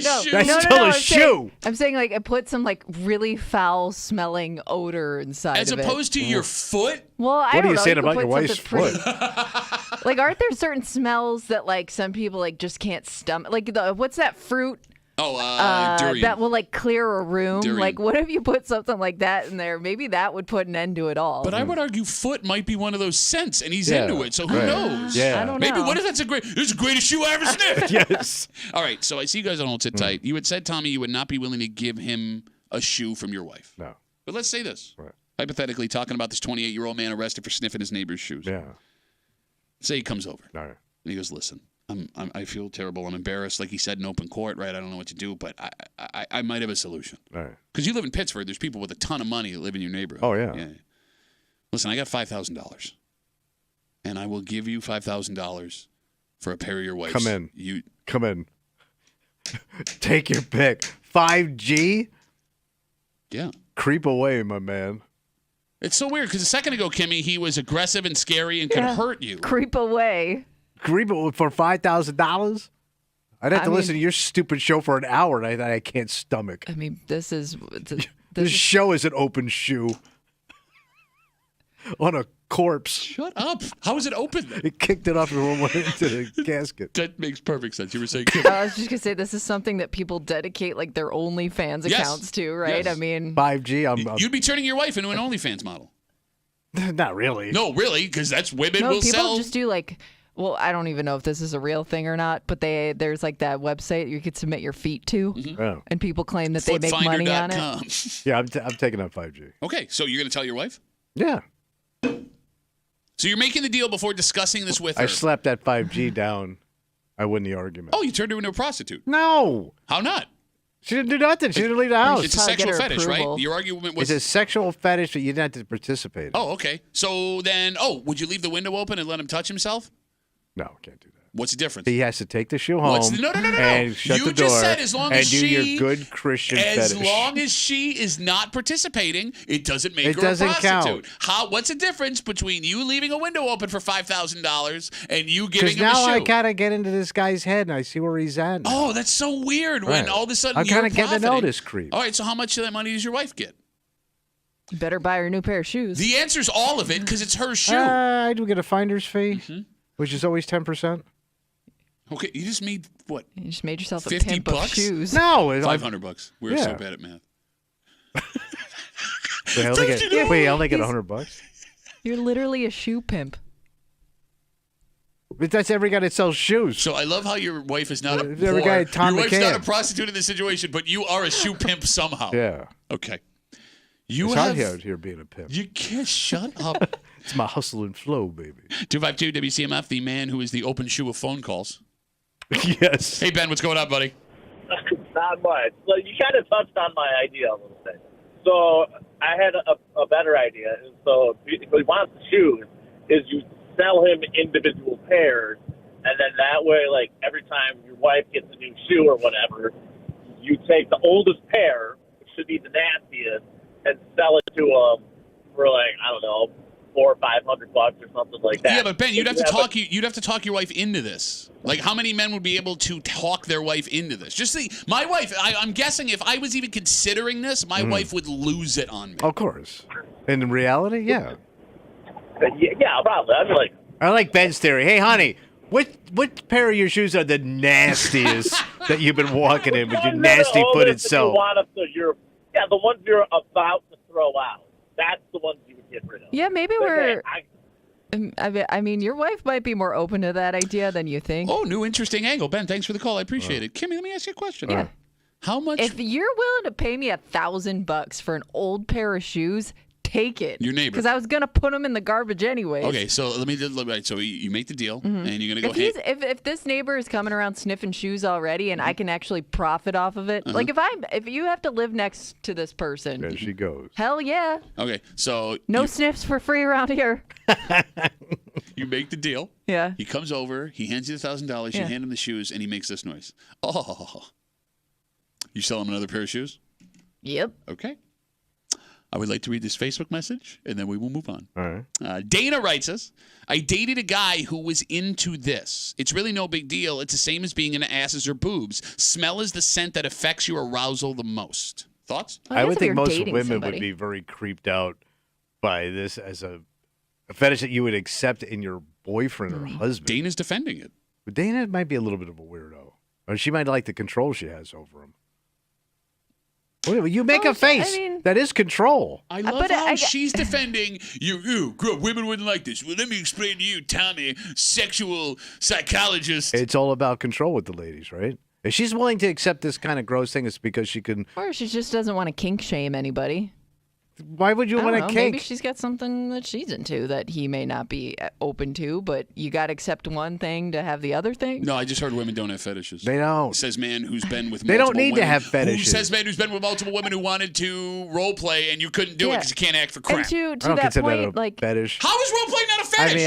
I mean, not really. Well, how? I mean, you're pretending to be another person. That's a definition of a fetish. It's just costumes.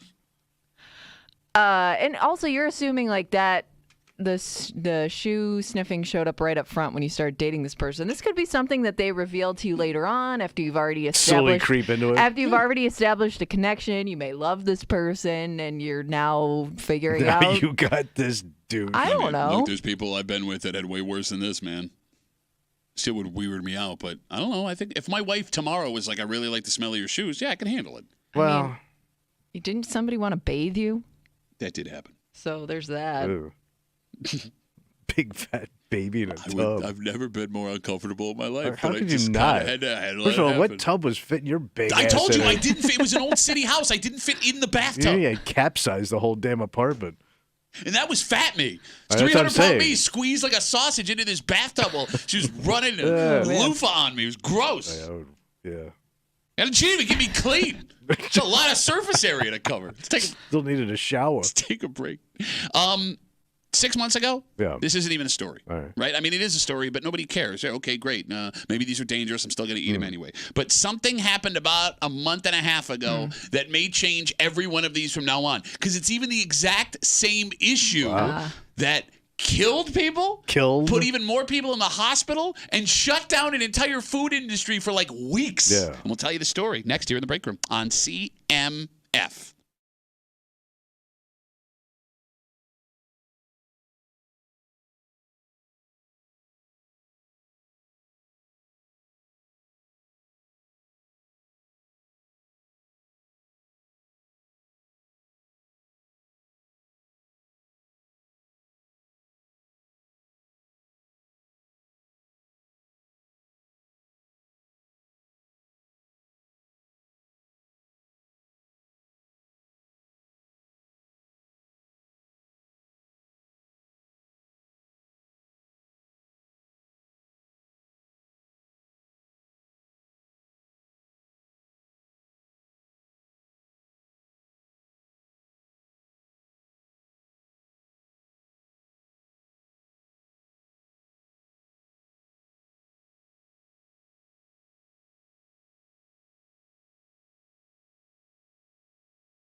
Just a couple months ago, this would have been no big deal. Yeah. You wouldn't even think about it. You're going to take this out of the freezer, eat them, and go enjoy. on with your day. Yeah. However, a story from about a month and a half ago may have changed everything. What happened? Well, look, man, if this many people were getting sick and dying from this exact thing, Yeah. I don't know if I'll risk it anymore. Well, how many compared to like the whole country? You're hanging out in the break room, Rochester's Classic Rock 96.5, WCMF, just after 8 o'clock. It's Wednesday. You know what that means. Oh, we're going to do where do they win? Yep. Nope.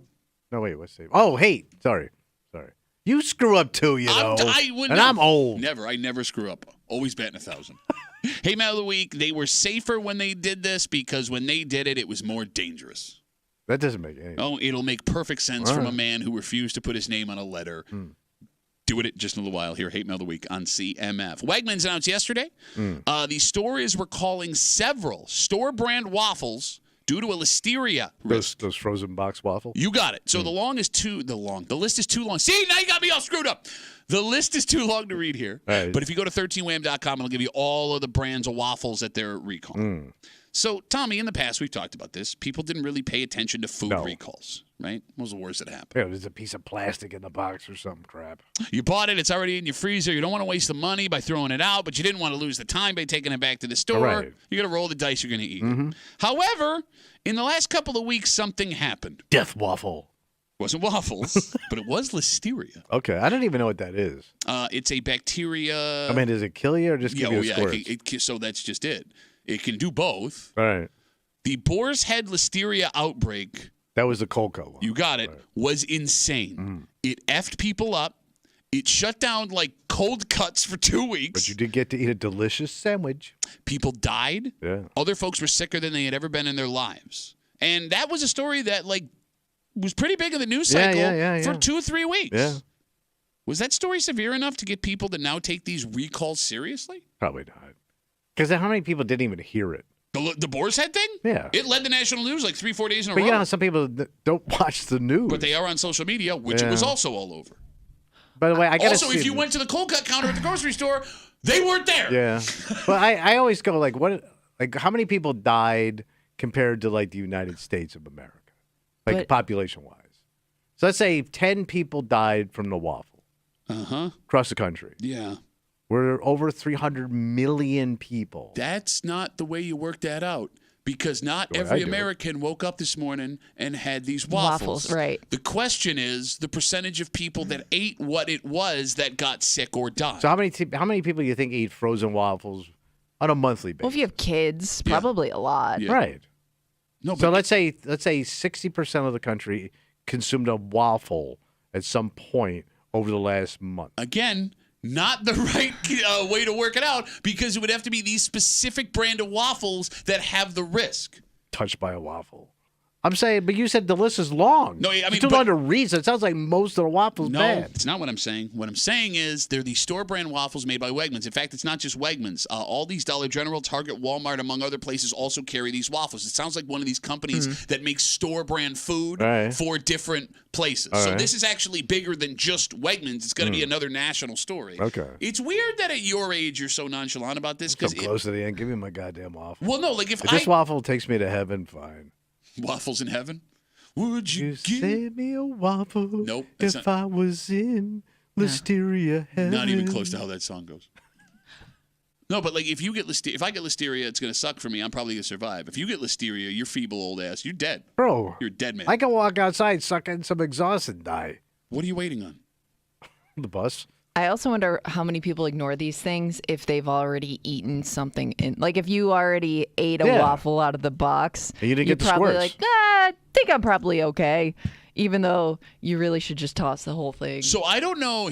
I would actually be freaked out right now, and that's just me personally, right? Let's say, because you're right. Sometimes these you don't see it, or the wording's come out after you finished it. Yeah. Let's say I eat 4 waffles yesterday. Yeah. And today this warning comes out. I'm immediately thinking that I'm sick. It's gonna be one of those days where it's signs that aren't there. I got a fever. My stomach Feeling doesn't a little feel lightheaded. good. I just don't get the risk versus reward here, especially after what we saw. Well, I know certain people if they're into waffles or pancakes, that's their go-to food. Oh, it's the easiest of all kid breakfast. But they'll eat them for dinner. They'll eat them if they don't have anything else in the house. They love that style freezer of stuff. food. Yeah. So I would think those people might eat around your recall. eat around the Rico. Yeah, I mean, I haven't had a waffle in years. If we had them in the house, I'd throw them out. But fat waffle Tommy? People also have a weird relationship with frozen food where I think they think, well, it's frozen. It killed it. Yeah, it killed whatever's on there, right? Yes. That's not the case here. No, I know. You know what? But it is weird how you justify stuff like that in your head. Well, it's cooked. It's probably fine. Cooked it all out. And they always overreact to these things, Pat. These lawyers, they get involved. All right, again. Eat your waffle. Again. With the Wegmans store brand waffles and also Aldi, Walmart, Target. There's a whole long list you can find online. Dollar General. I mean, Dollar General, I'm assuming I'm getting listeria from every waffle I eat. You're rolling the dice in your waffle game. They sell steaks. They do? Yeah. Like At Dollar steak? General? Oh, yeah, they're a grocery They sell store. them at the dollar store. You can buy dollar steaks. Well, some of the dollar store stuff has name brand stuff. It's just like smaller quantities. Did or you portions. hear me say steak? Yeah. I know. Okay. Right. Look, Did the not know dollar that. store. Like, here's a steak for $1. $1. That's gonna be a good steak. No, probably not. It's just dollar. Look, the list is online. If you want to be safe, go check it out. But, do what you want. I'm not your mom.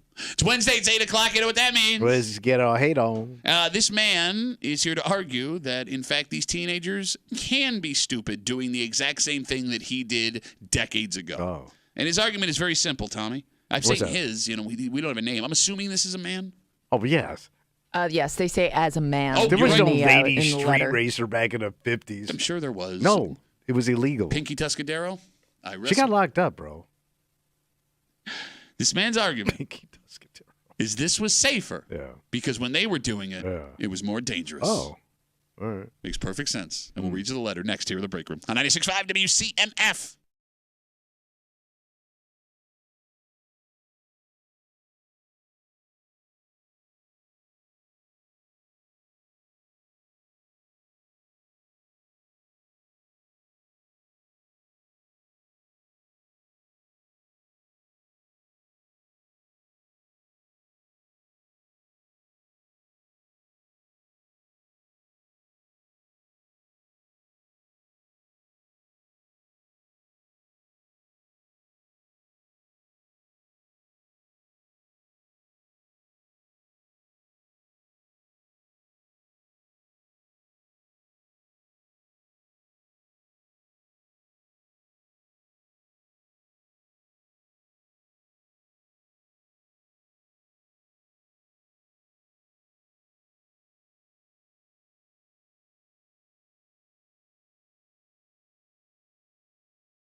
The sun rises, the sun sets, seasons change. Sure. And every couple of years, people get a little older, and then they realize they hate young people. And this letter may be proof.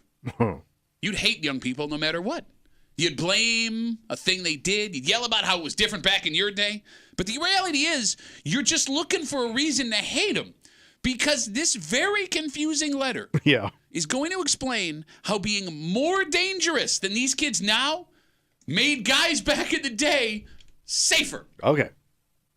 Right. I'm willing to listen. It's Wednesday, it's 8 o'clock. It's time for Hate Mail of the Week. You're hanging out in the break room. Rochester's Classic Rock 96.5. WCMF, and it was about 2 weeks ago. What happened? We told you a story that went down on Lake Ave.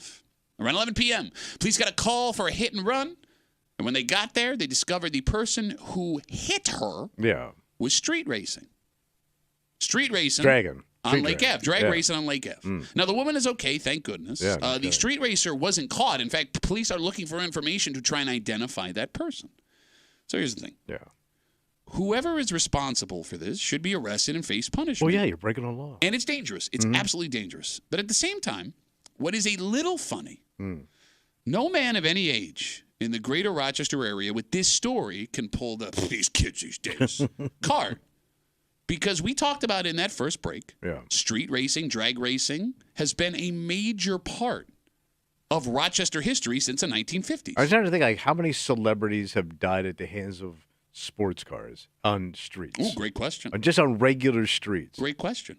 But just specifically in our community, one man just got into the Rock and Roll Hall of Fame because of his street racing, right? I mean, like, rev on the red lights, come on, right?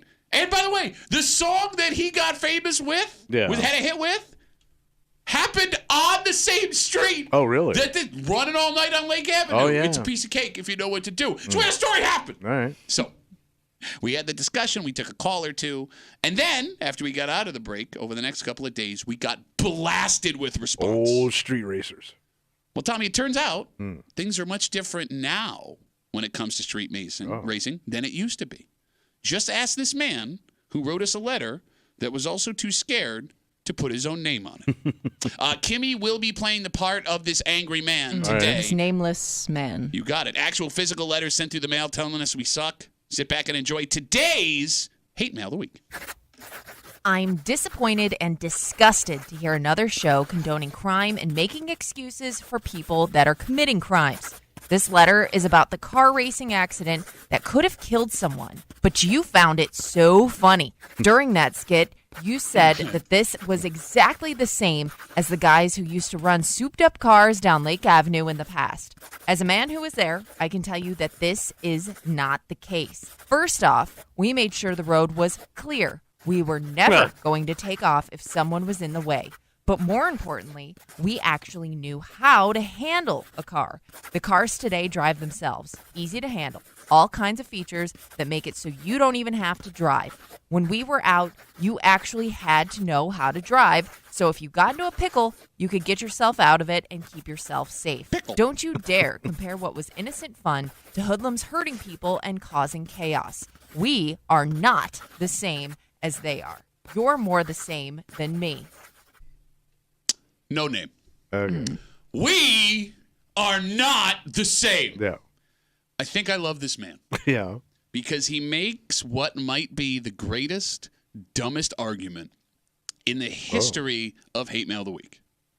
The cars were more dangerous back then, which is what we made what we were doing. We knew how to handle it. We had tachometers and standard shifting gears. That's his argument, right? Mm-hmm. Right? Quote. We raced with no helmets. And they check to make sure nobody's in the way first. We would walk the entire quarter mile, make sure and inspect the road first, like it's Formula One. Made sure the track was up to standard. Yeah. Quote from the letter: "The cars today drive themselves, easy to handle, all kinds of features that make it so you don't even have to know how to drive. When we were out, you actually had to know how to drive, so if you got into a pickle, you could get yourself out and keep yourself safe." And that logic is amazing.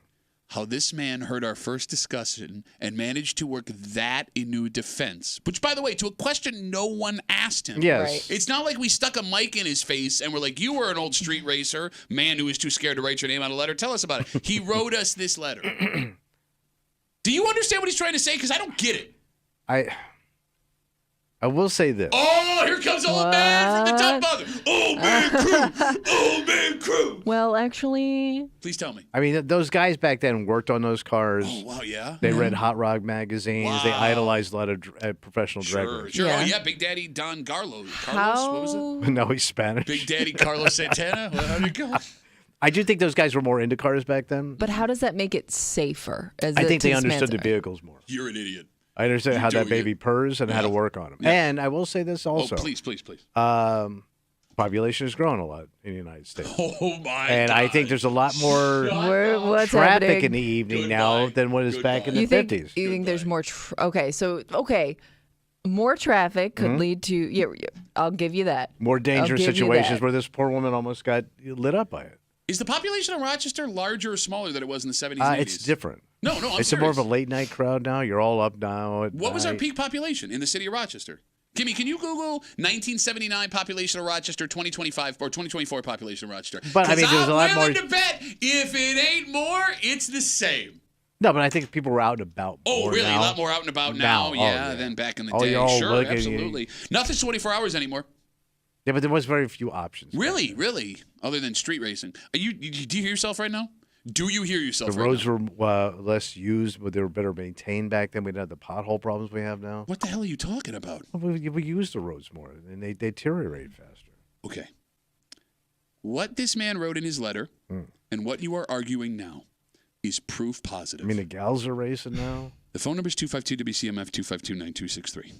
When older folks start bitching and moaning about kids and why all this stuff they're doing is dangerous, the bitching and moaning is not actually about the dangerous stuff the kids are doing. What are we really trying to say?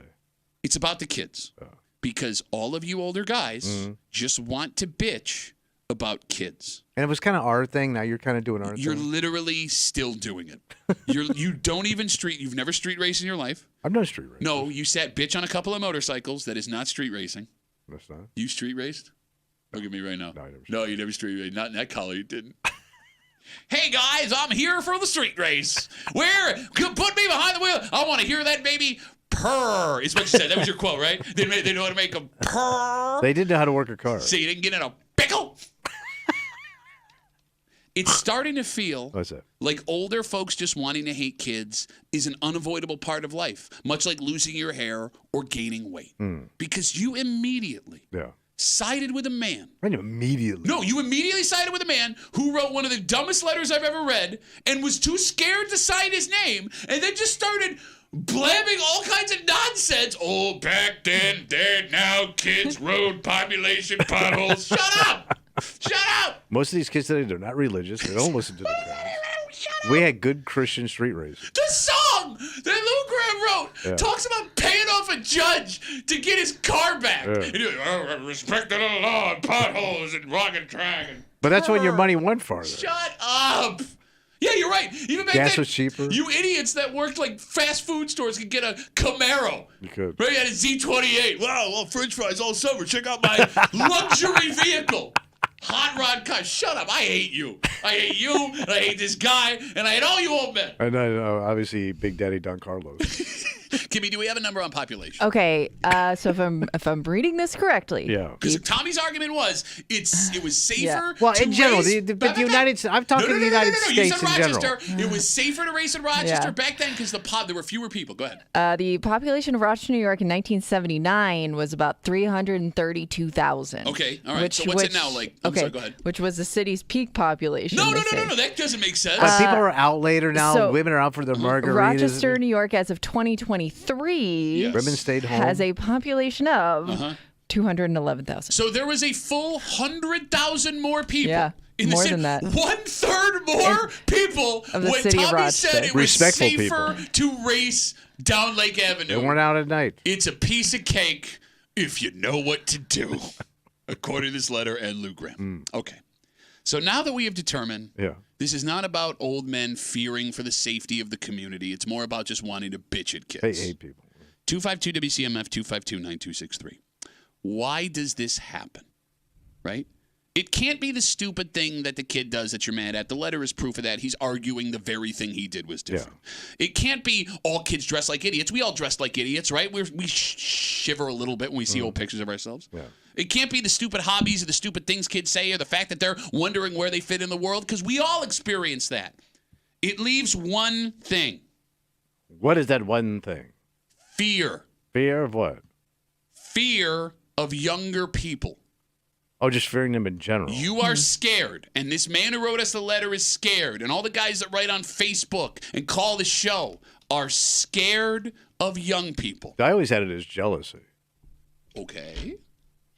Because you're not young anymore. Okay. Like, you're jealous that they get to do that thing you used to do and you can no longer do. Like, you're seeing your youth pass by you literally in under 6 seconds. No, but... I mean, it could be a combo plate of those two things. Fear and jealousy? Well, yeah. Because if you're old and you see young people, you're jealous because they got their youth and you feel like they're wasting it. They're not enjoying the moment.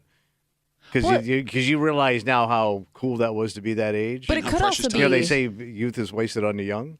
Preach to that, brother. Or I should put that on there, along with airport lights. It could also be, watching that dangerous thing you used to do.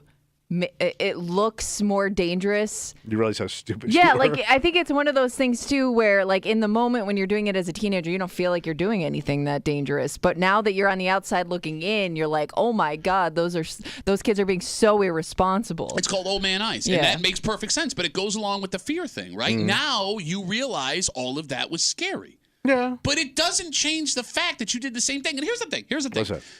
Hate Mail of the Week, 252 WCMF, talking about this letter we get from a man who said despite the fact that he was also racing cars on Lake Avenue down back in the day, even though he's too scared, he's brave enough to do that, too scared to write his name on the letter.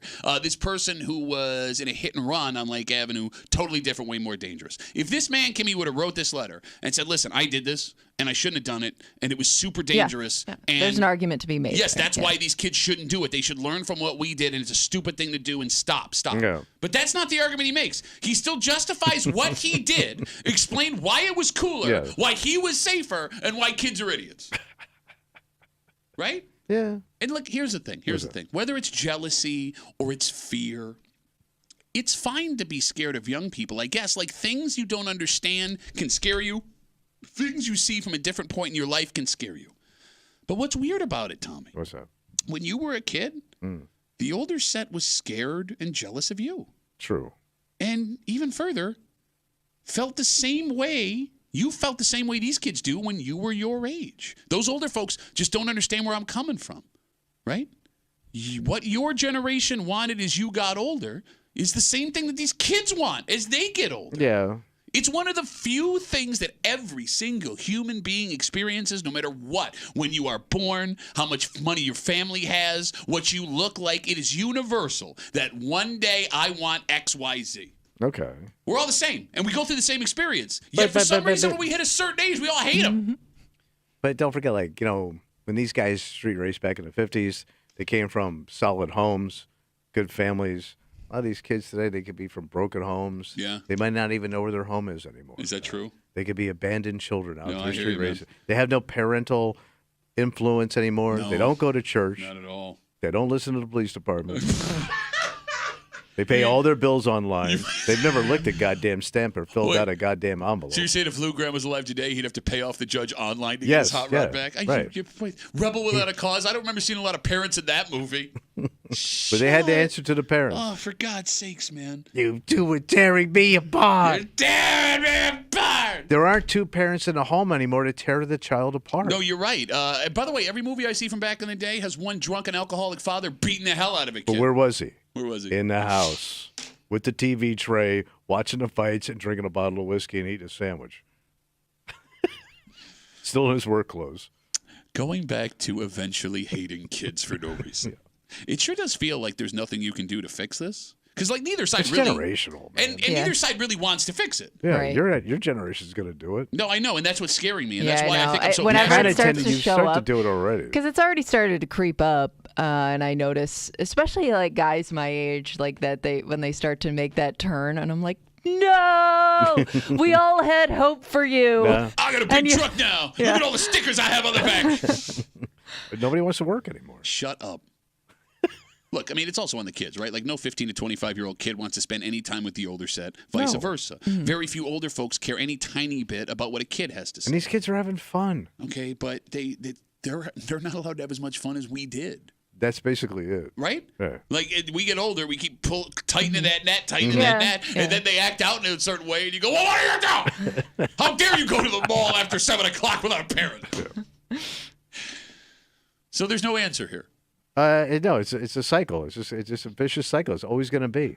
And if I'm lucky enough to have this job 20 years from now, I'm sure I'll be doing a break at this time in... About irresponsible kids. Yes, 20, 40, whatever. These damn kids these days! Let's take a break. Yeah. Doing their podcasts. They don't do radio like we used to. I've only been doing this 12 years. We still don't do radio. We don't do radio like we used to. All right, let's take a break. Story coming from your part of town. Oh, what happened? Well, it involves a man who was hot. Hot, like physically hot. Okay. Like not like good looking hot, like I feel warm. Yeah, okay. And that led him to an arrest. On how he cooled off?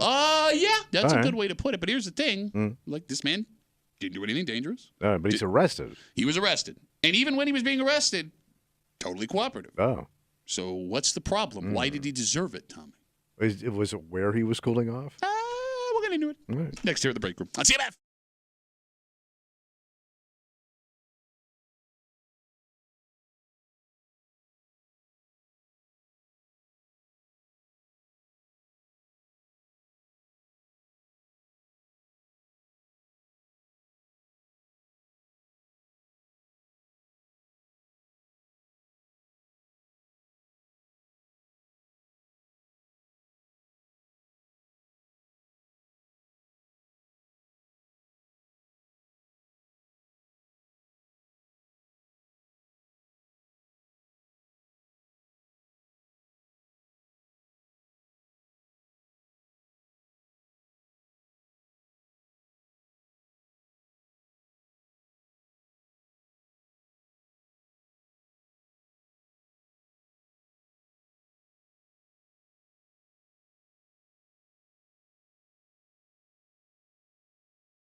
Rock and Roll Hall of Fame stars, buddy. Yeah, buddy. This is a crime, but you can make the argument there is no victim. Oh. And it's one of the weird situations where some people would flip the hell out, where others would just go about the rest of their day. Okay. In fact, even when this man was arrested, it seems he thought he had a perfectly valid excuse. So he didn't think he was doing anything wrong, doesn't seem like it. I mean, based on how this story ends, you're hanging out in the break room, Rochester's Classic Rock 96.5, WCMF. If you want to watch the show. What do I do?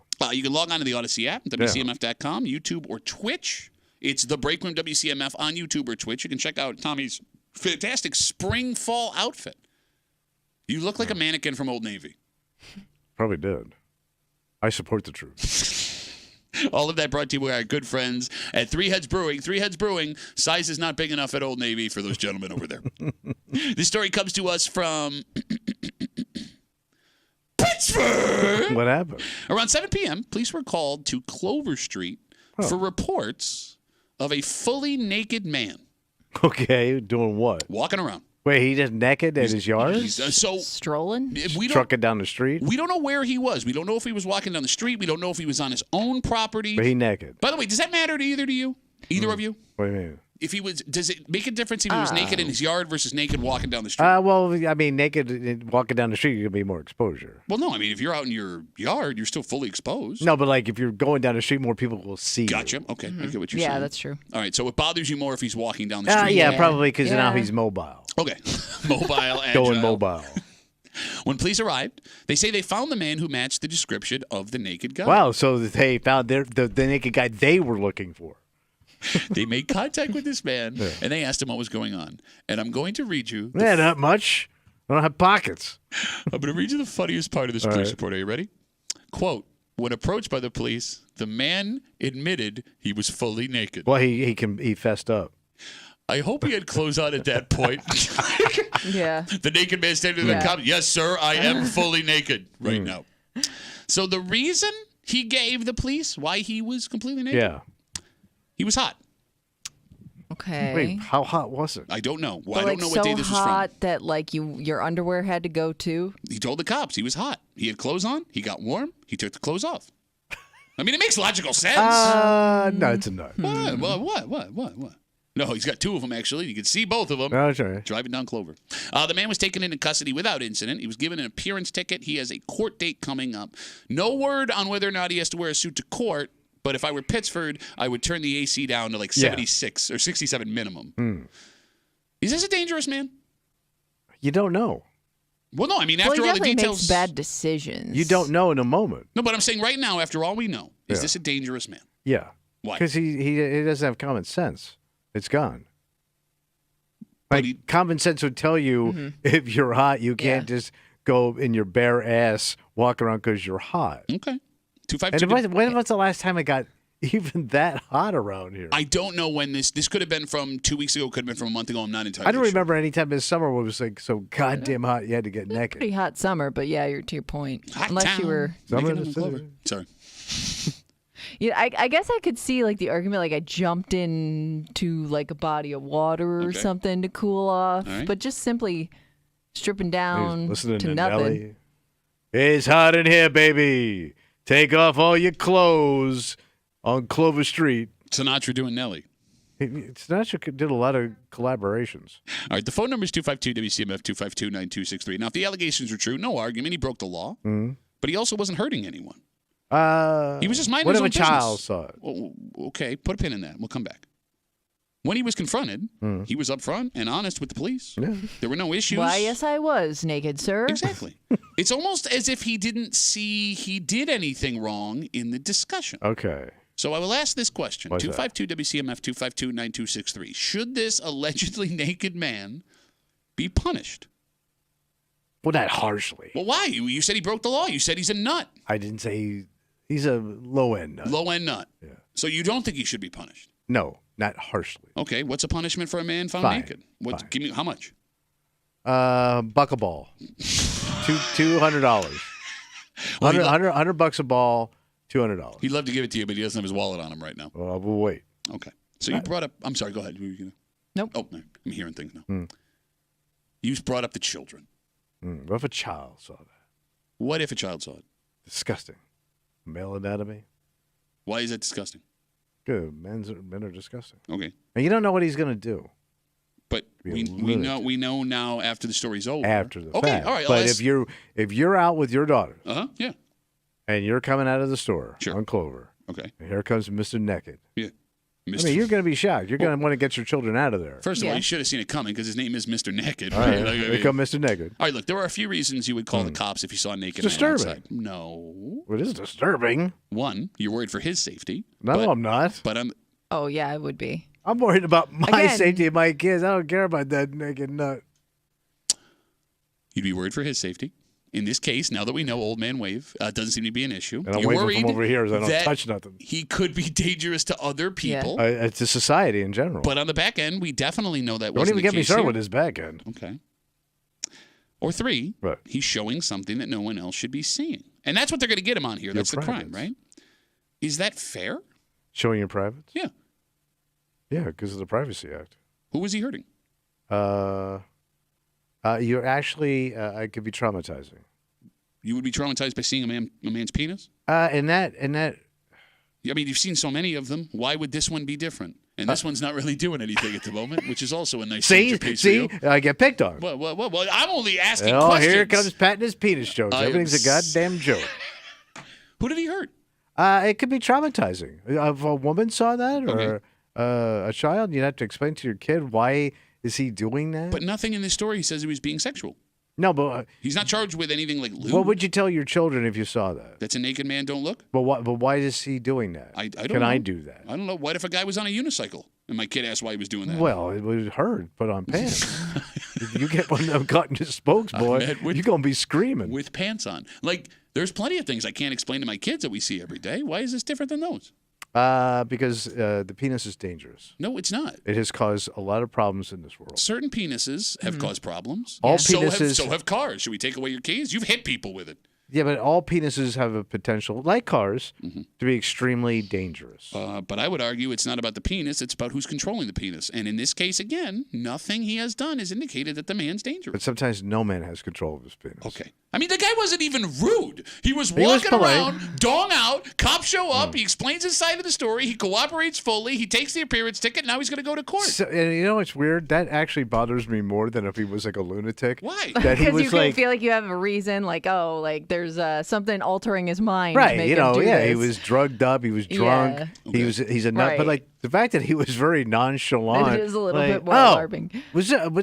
No, I'm sorry. I didn't even realize that was like a policy in the village. There's no explanation. That kind of bothers me.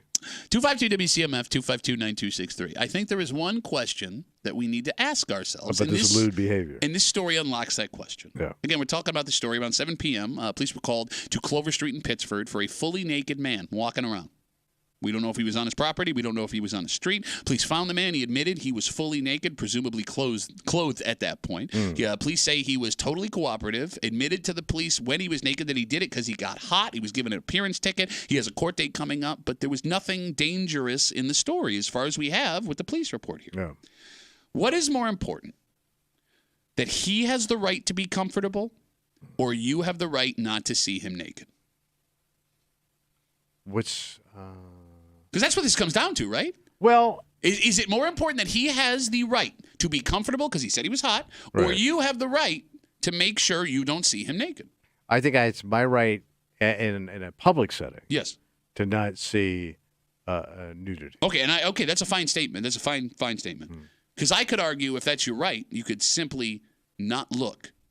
But I've already saw it. But you could just I turned and saw it. But you could and stop I can't, seeing it. But I did see it. That I cannot take back. No, but I can't unsee something. Okay. And the initial shock that has traumatized me. You're joking right now. You're traumatized You're of all the terrible stories you've told about your past. The terrible stories you've participated in. Yeah.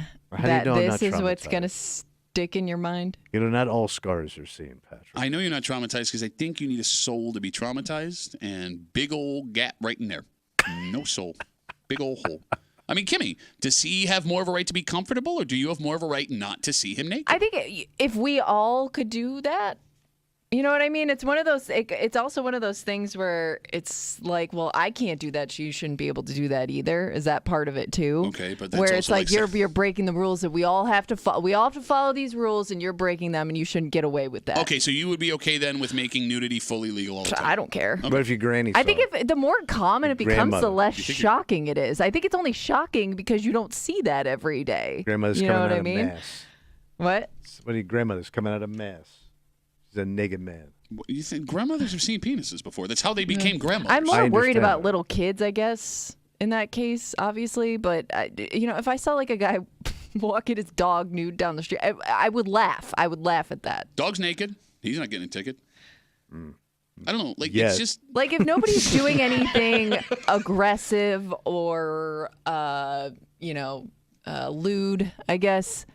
So you're kind of for full nudity. I mean, look. If you want it. Look, I'm not someone who's going to walk around naked, but I whenever we see these stories of people getting arrested for stuff like this, it doesn't make sense in my head because as long as the people that are out and naked aren't committing any other crimes, it's hard to justify why they should be in trouble. If the argument is because I don't like it, I don't think that's a good enough argument. All right, so naked on the bus, naked in the grocery store would be fine with you. Well, okay, now we're dealing with like hold on. Health concerns. Now we're dealing with health concerns, right? A man walking I'm fully bathed. I don't want to put my bare ass down on this seat. But even the nudist resorts make you put a towel down. Yeah, look, we've talked to people who've gone. I would understand the argument. I bring my own towel. I would understand the argument of not wanting naked people walking around the produce section at the grocery store, right? That could be potentially dangerous. I would understand the argument of your bare ass now sitting where the bare ass was in the booth at McDonald's, right? That argument is fine. But like a guy just standing outside naked, I don't get why it's a big deal. All right, here you go. So now we're a fully nude society. If you want to be. Right, if you want to be. Yeah. And you can go to work naked. You can go to church naked. Sure. You can do whatever you want. So now, like, I'm going through like a work zone where I just got pinched for a ticket, right? Yeah. And you know that guy that says slow down and stop? Yeah. He's just standing there, man, Yeah. dong out Everybody with that else sign. is naked. Stop. Okay. Go. Problem, yeah. Take a look if you want. Sure. he's got a three-sided sign. It's very disturbing. Drive past a naked man with a sign. Wait, that's your argument? It's disturbing? How about a guy up in a ladder? How about the guy with the jackhammer? Okay. He's naked. But again, if everybody else is naked or you see You didn't nudity, have to look at it. if you see Jackhammer nudity Jack. every day, eventually you're not going to be shocked by it. And let's say, oh, by the way, let's say he's walking. Yeah. He gets some thought in his head. Well, that's where you're going to have a problem. And he gets sprung. Okay. Skinny jeans are still a thing. No, he wants to be no, but I'm saying, like, naked with a boner walking downtown. What's the difference between... I can wear gray sweatpants, right? Yeah. If I get a boner in Wegmans wearing gray but sweatpants... that would still be weird. But it's sheathed. I understand, but the point I'm making is that could happen anyway. Like, you paint these scenarios that just won't happen. I can't get a boner? If you had a boner in those pants, I would see that boner. No, you wouldn't. You would that not see boner. the veins in my shaft. You would not see my pulsating boner. First of all, nothing pulsates on you anymore, Well, except for whatever with that your mama last night. skin growth is. Shut up. Pulsating on your mama. That doesn't even work for It this was working last song. night. Shut up. I was B with the G, baby. I think you can make an argument that there are plenty other things that people do legally that are way more of an inconvenience than a naked man. I don't want to see a bunch of naked people, man. We're all so gross. For example, Kimmy. Yeah. I know a man who likes to smoke cigars on his own property in his backyard. Yeah. Right? On American Soul. And that thick cigar smoke, cigar smoke is very thick. Secondhand smoke. It drifts into people's yards, right? And you're right. Secondhand smoke is dangerous. It's been scientifically proven. What's worse, seeing a naked man or inhaling secondhand cigar smoke in your own backyard? From your mouth to mine. No, but I think there's a distance where secondhand smoke doesn't count. No, if you can smell it, it's secondhand smoke. It's dangerous. Not really. No, I'm just saying, like, that's legal, and I'm not here to take that away from you. Yeah, right? kinda. No, But I'm you're not. being directly affected by that. Yes, my health is being negatively affected based on you doing something on your property that is totally legal. This man, however, is not affecting my life in any way. He was hot, just wants his dong out. You can't get secondhand dong, bro. You can't get secondhand dong. All right, have your naked world. Just saying. I don't think you're gonna want what you want. I look with all the. I think you talk like a big old game till it shows up. Doesn't change my life in any way. It doesn't affect me. All right, so me and Spizzano naked tomorrow. Good God bless you, man. Hanging out. He comes in after the show. Man, we cutting it up, having a good time in here. I did a whole show with He's you. sitting naked. right here. I'm sitting right here. I did a whole. Hey, Scotty. Oh, my God, the show today. We had such a good time, huh? You want to see that? I did a naked show with you. You got grossed out. No, I didn't. You and I were the only ones that got totally naked the whole time. I guess we're cool. Maybe you're a little too comfortable. So I can sit like this naked. Yeah, man. I mean, it disturbs me when you sit like that with clothes on. Are we going on break? Oh yeah. Hey, my leg. You want to see my stretched out butt? Oh. No, I mean, I appreciate. Why is it stretched out? My hairy. You would see my hairy ass crack. But I guess if it's something dingled up, pubed up ass crack. How much different? Dingled Up was my favorite album from Harry Ass Crack. How much different could that be than your face? Let's take a break. Rochester, once again, is on this not good list. And it doesn't make sense because like you go to some of these other cities and you see this. You see this with your own eyes. Unless you are in very specific places in Rochester, you never see these. Yet, once again, we're in the top 50 in America, and we're actually increasing our place in this list, and it's not good, Tom. So we're climbing. Oh, we are. Ooh. We'll tell you what it is next here in the break room on CMF.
This doesn't make any sense. Oh. Because, like, I get that these exist here, but we can't be this high on the list. You would have to see them. We're that bad. Well, worse than we were last year. Oh. And the year before. Hanging out in the break room, Rochester's Classic Rock 96.5 WCMF. We'll jump right into it. Yeah. Rochester is once again on the list of the rattiest cities in America. Rats! Yes. And I don't mean like falling apart. I mean like actual physical. Okay. Oh, like New York City, rodents. You see them all over the place. You got it. Vermin. The study done by Orkin listed Rochester as the 43rd rattiest city in America. Damn. Look at us. Top 50. And that's actually worse than we were last year. We were 46 last year, and that was worse than the year before. We Climbing were 51. the charts. Yes. So these rats. Are getting knocked up. Yeah. Pregnant rats, bro. Do you guys believe this? Yeah.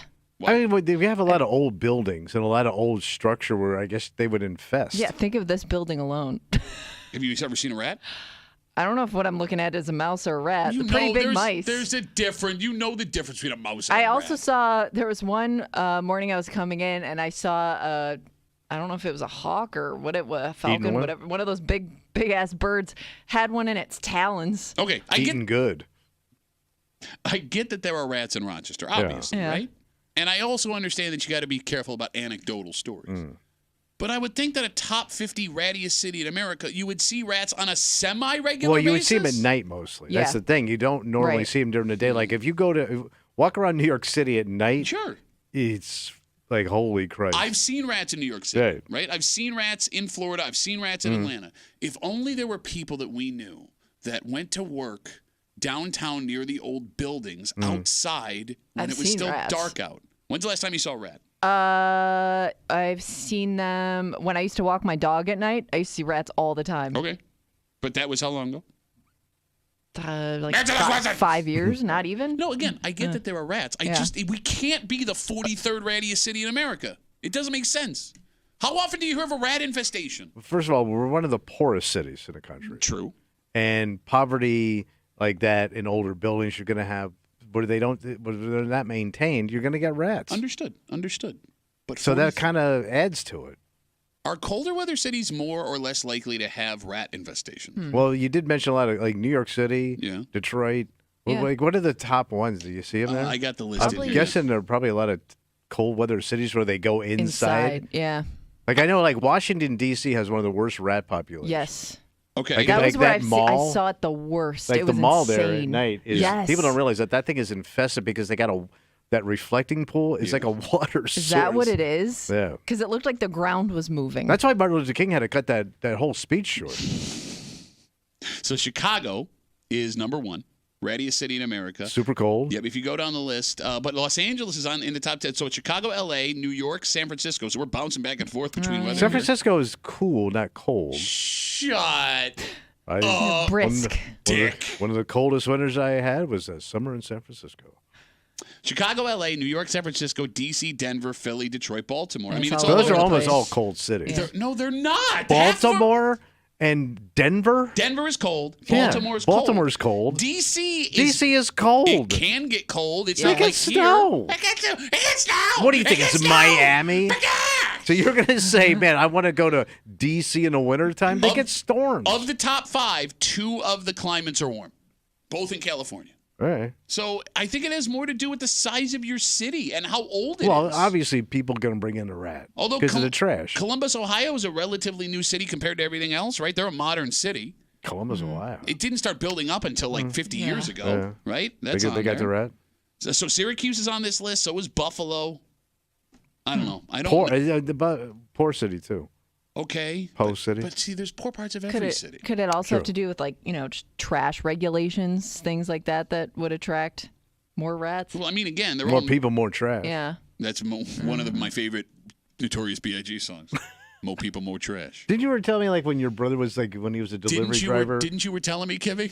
How many rats you saw as a delivery driver? Yeah, no, I told you there are restaurants when he was working in Buffalo that he will never go back to just based on what he saw as a delivery driver. I don't even want to know, some of those clubs we worked at, how bad them rats were.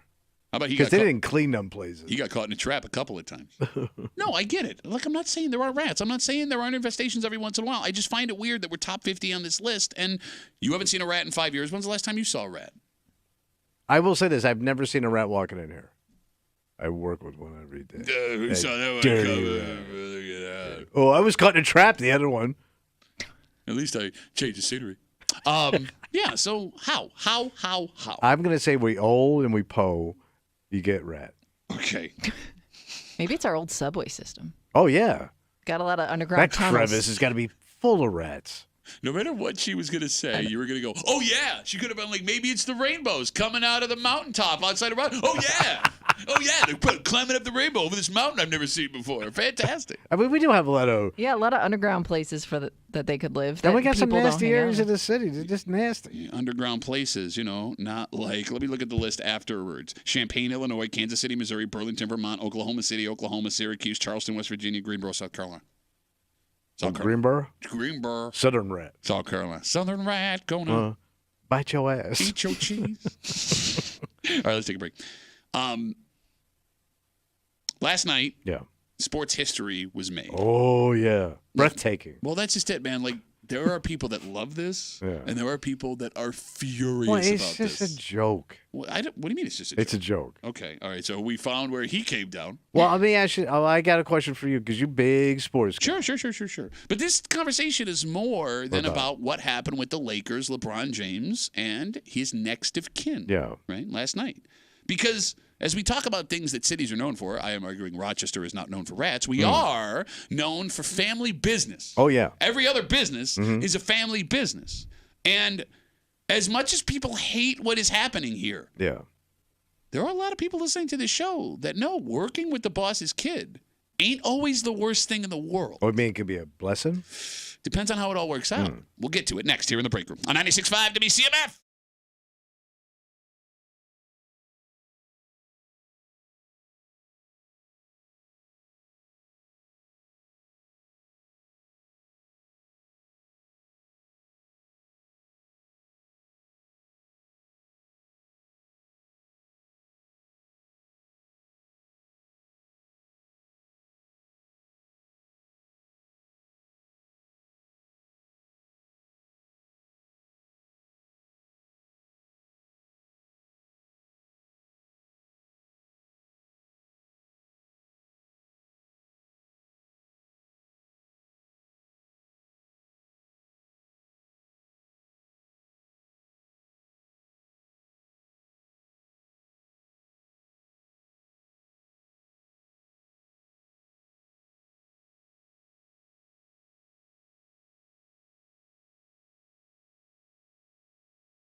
This kid and his dad are getting a lot of hate.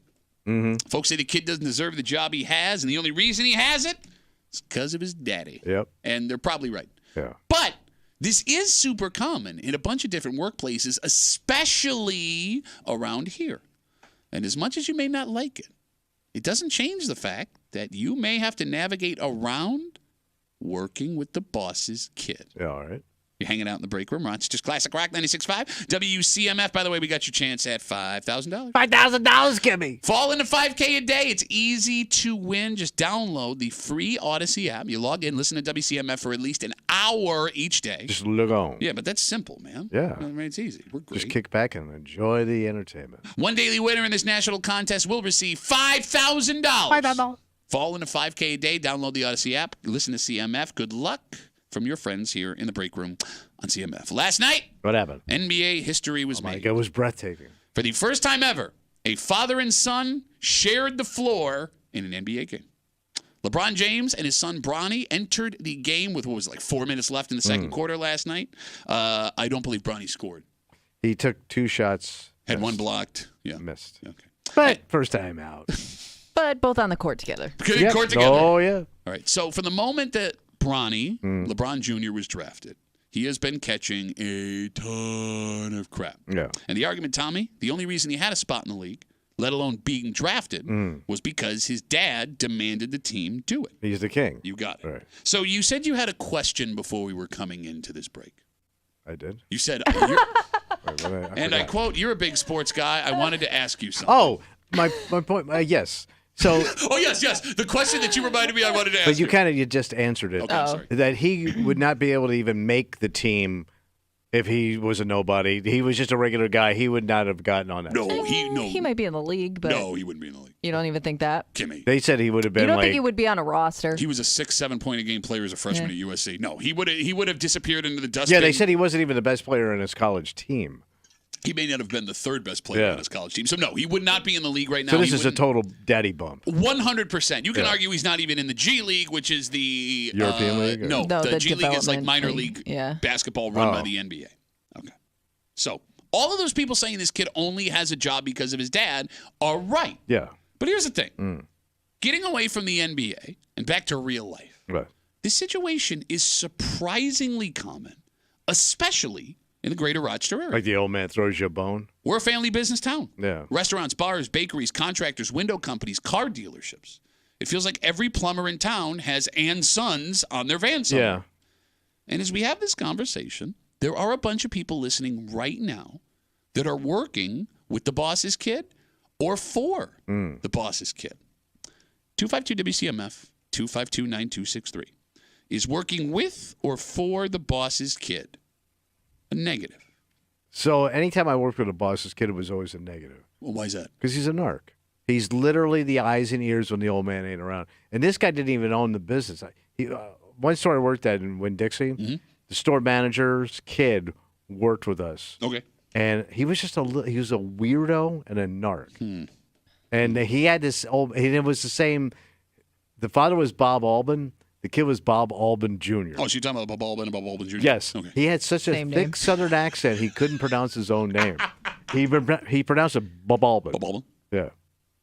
But, okay, look. Any other person telling me that story, I'd be like, man, that sucks. But you know anything because the old man's go, what'd you see today? What happened? Sure. But I also know that you are the worst employee that ever lived. I was. You admitted to stealing everything from that store, Right. to clocking people in and out when they weren't there. Yeah. So even if you didn't like the boss's kid, that kid was probably still doing the right thing by telling on you. He did have a weird habit, I told you. When he would go to the bathroom, he would go into the bathroom, turn the lights off, and take a dump. What does that have to do with him being the boss's You would go in the That's bathroom strange. and turn the lights on, and somebody's taking a Yeah, squat why in are you- there. You touch, like it would freak you Why out. doing Like that in the dark? he would dump in the dark. One of my favorite Springsteen songs of all the time. Dumping in the dark. Don't you know we're just dumping in the dark? Yeah. So he was also a weirdo. Poor Courtney Cox having to do that video. You know, she also dumps in the dark. We, for God's sakes, man. Kimmy, have you ever had the experience of working with the boss's kid? Yes. And I will say, I think I view the boss's kid because I've been in 2 different situations. One where the boss was very well liked and their kid was working with us. Okay. And another where the boss was like, kind of a lot of people complained about the boss, and I worked with the kid. That was the better situation because I think the kid also knows their parents' flaws, and they would like bitch about, like, you didn't even have to say anything because they would bitch about their dad first. You know what I mean? So that kid was fun to work with, but I will say the boss that everybody liked, that kid could never live up to their standards. Okay, and that's what the interesting part about this is. 252 WCMF, I see you guys on hold. Give me a second. Like, when it comes to the boss's kid, there's an immediate negative outlook on them, right? There's nothing they can do. And it's because of their daddy. They're lazy. They don't deserve it. They're a narc. They get the pass. But sometimes it can go the other way. Like what? They feel the pressure and know eventually either this business will be on their shoulders or they're going to be up for a promotion before everybody else. So they bust their ass to make sure, A, they are setting a good example, and B, they're ready when it's time for them to take over. What I want to know is, for the people that had these experiences, which one is more common? Are you looking at that guy as lazy and just riding his dad's coattails and being a narc? Or do you see that person setting an example, feeling that pressure, knowing if it is an and son's business or a bakery that's family owned for generations, right? I know that I don't want to be the one that collapses everything that was built. All right, so he feels the pressure. The generational business. I mean, you wouldn't feel that pressure? I don't know. I mean, your dad didn't trust you to take his business and hand He it to you. fired me, man. Yeah, for good At 14. reason. Wow. Man, all the boss's kids, including the boss and my dad, sucked. Everybody sucked but me. Isn't that weird how everybody always sucked but me? Yes. I keep running into the same problem. 252 WCMF, 252-9263. Again, talking about LeBron James and his son sharing the court. First time ever a father and son shared a court ever in the NBA. But, you know, LeBron does what he wants. And this is what he got. And the kid does not deserve to be there. And there are people that hate it. But is it always bad working for the boss's kid? Let's talk to Jeremy. Hey, Jeremy. How are you, buddy? Hearing Tommy's stories of when he was young reminds me of all the 70s and 80s movies where, like, the boss's son is running the regatta, and he's the evil kid that you have to overcome in order to win back the dance hall so we can have a place to play volleyball. We got to save the teen center, man. He's going to knock it down to build a pig slaughtering factory. I have a question. Beach? I have a couple questions that I don't understand here, and you're going to have to explain it to me. Sure. You keep saying the boss's son in relation to LeBron and Bronny. Yeah. I mean, LeBron does not own the Lakers. Well, correct? Okay, first of all, No, Jeremy, hold on. That's part of my second question. Okay, go ahead. He does not own the Lakers, right? No, he does not. So is this an Aaron Rodgers type case where Aaron Rodgers says, I don't like the head coach, allegedly, so get rid of him because I say so? Do you think it's something like that? Because you mentioned that, Bronny James may not be the superstar his father is, but he has some kind of acumen to get him drafted by an NBA team. How many teams are there? And he's clearly not the worst player in the league, but he has some kind of talent in order for him to start. Or am I just nowhere near where I need to be? I'll explain real quick. I'm sorry, Kimmy, go ahead. No, go ahead. Okay, so he might actually be the worst player in the league. That's yet to be determined. His dad, you're right, is not the boss, but he generates so much money for that franchise, and he can still play. In the league. I do think like He's NBA players in general probably have more say over what happens with a team than most other sports. Just because it relies so heavily on one or two guys, you know what I mean? I mean, Jeremy, there is no question, and I say this with 1,000% certainty, if LeBron James was not his father, he would not be playing professional basketball in America. Let me put it that way. Interesting, because, it's in my experience that the people who usually bitch about this, let's take basketball, for instance, are usually fat, out-of-shape guys who couldn't get into a pickup game at the YMCA, and now they're bitching about an NBA team, something that they probably can't even afford to go see, much less be a part of. So, I don't know, maybe you're right, and it sounds like you're right, but to the rest of the people, shut up. Okay, but here's the thing. Here's the thing. Despite the fact that he doesn't belong in the league, and we'll get to this later, I totally understand why what's happening, right? I get why LeBron is doing what he's doing. But I don't hate it. But you're taking like a storied franchise and you're doing like a publicity stunt where you don't need to. He won the championship. I agree that, but I don't get it because it cheapens your legacy to pull a stunt like that. But I mean, so LeBron said last night, "Hey Jeremy, thanks for the call, buddy. I really appreciate it." Bye, Dix. Take care. I didn't realize the kid still lives at home. Yeah, well, bro, he lives in it's the biggest house in Los I understand. Angeles. Like you guys like carpool together out of the house. Like mom's making your lunch. So I don't think the Lakers are doing this for the Lakers. I think they're doing this entirely for LeBron James. I understand. So LeBron had said last night they came into the game together. He came in with like 4 minutes left in the second quarter. Yeah. And he said that it was the greatest. It's a moment he will never forget. One of the greatest moments of his life, standing at the scorer's table, waiting to check in with this son. But the Griffeys were there last night. Yes. So, Ken Griffey Jr. and Sr. Right. But that's like a legitimate story of two extremely talented baseball players. Yeah.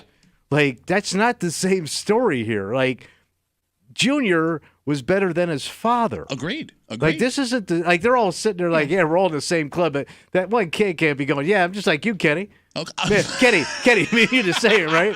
No, man, Listen, Kenny. I think you ain't Kenny. You ain't never going to be Kenny. I think LeBron James' son could be a really great basketball player, and people. No. Listen When? Listen to my point before you make your did I say when? face. All I did was make a face. I didn't make noises. Okay, I just made a face. I'm saying. Let's say he was a really great player. Stupid face. What did I do? You didn't let me finish. We're listening. Let's say he was a great player. Mm-hmm. That's the face you made. Okay. People are still going to be like, he sucks. Yes, He's not you're what his dad. I mean, the kid's never going to live up to his dad's legacy. But no this is matter legitimate. What? But the criticism you're getting right now is legitimate based on the fact that I think this kid can't even my enter point the league. is he's gonna get that criticism no matter how good he is. True. People are gonna say he's only in the league because of his dad. He only got noticed because of his dad. He only got the training that you need to get here because of his dad. Now that's an argument. That kid is never gonna live up to people's standards, no I don't matter think what. Ken Just Griffey based on Jr. how got that. I don't. Got the training. No, because don't forget, He grew like up that in a kid. clubhouse. But that kid Couldn't came you out of he the had gate a little bit of an advantage as the man. Okay. You can't hitting a baseball, man, the way that kid did. Look, he had the sweetest swing maybe of all time. Right. All right, and there's an argument to be But made about I'm saying it's so rare that he would surpass somebody that great. I mean, look, Ken Griffey was a really good baseball player. Ken Griffey Jr. was just more talented. Right. You're right. LeBron James may be the greatest basketball player of all time when it's It's said almost and done. impossible to overcome. Yes, the kid's in a bad spot, but he also is in a good spot because he gets to play for the Lakers when he would be anywhere else playing for, the third-rate French professional team. So did you hear the only thing he's not allowed to call his father on the court? Dad. Which has got to be hard. He could call him Goat.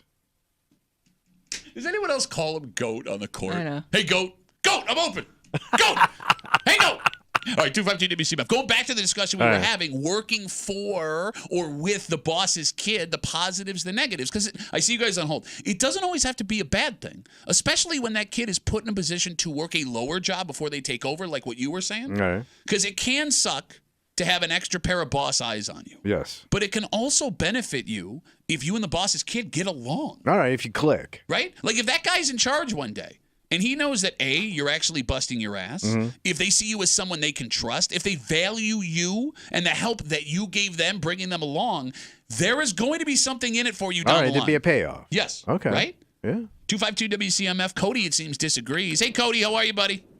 Hey, I'm good. How are you, Duffy? Good, man. What's going on?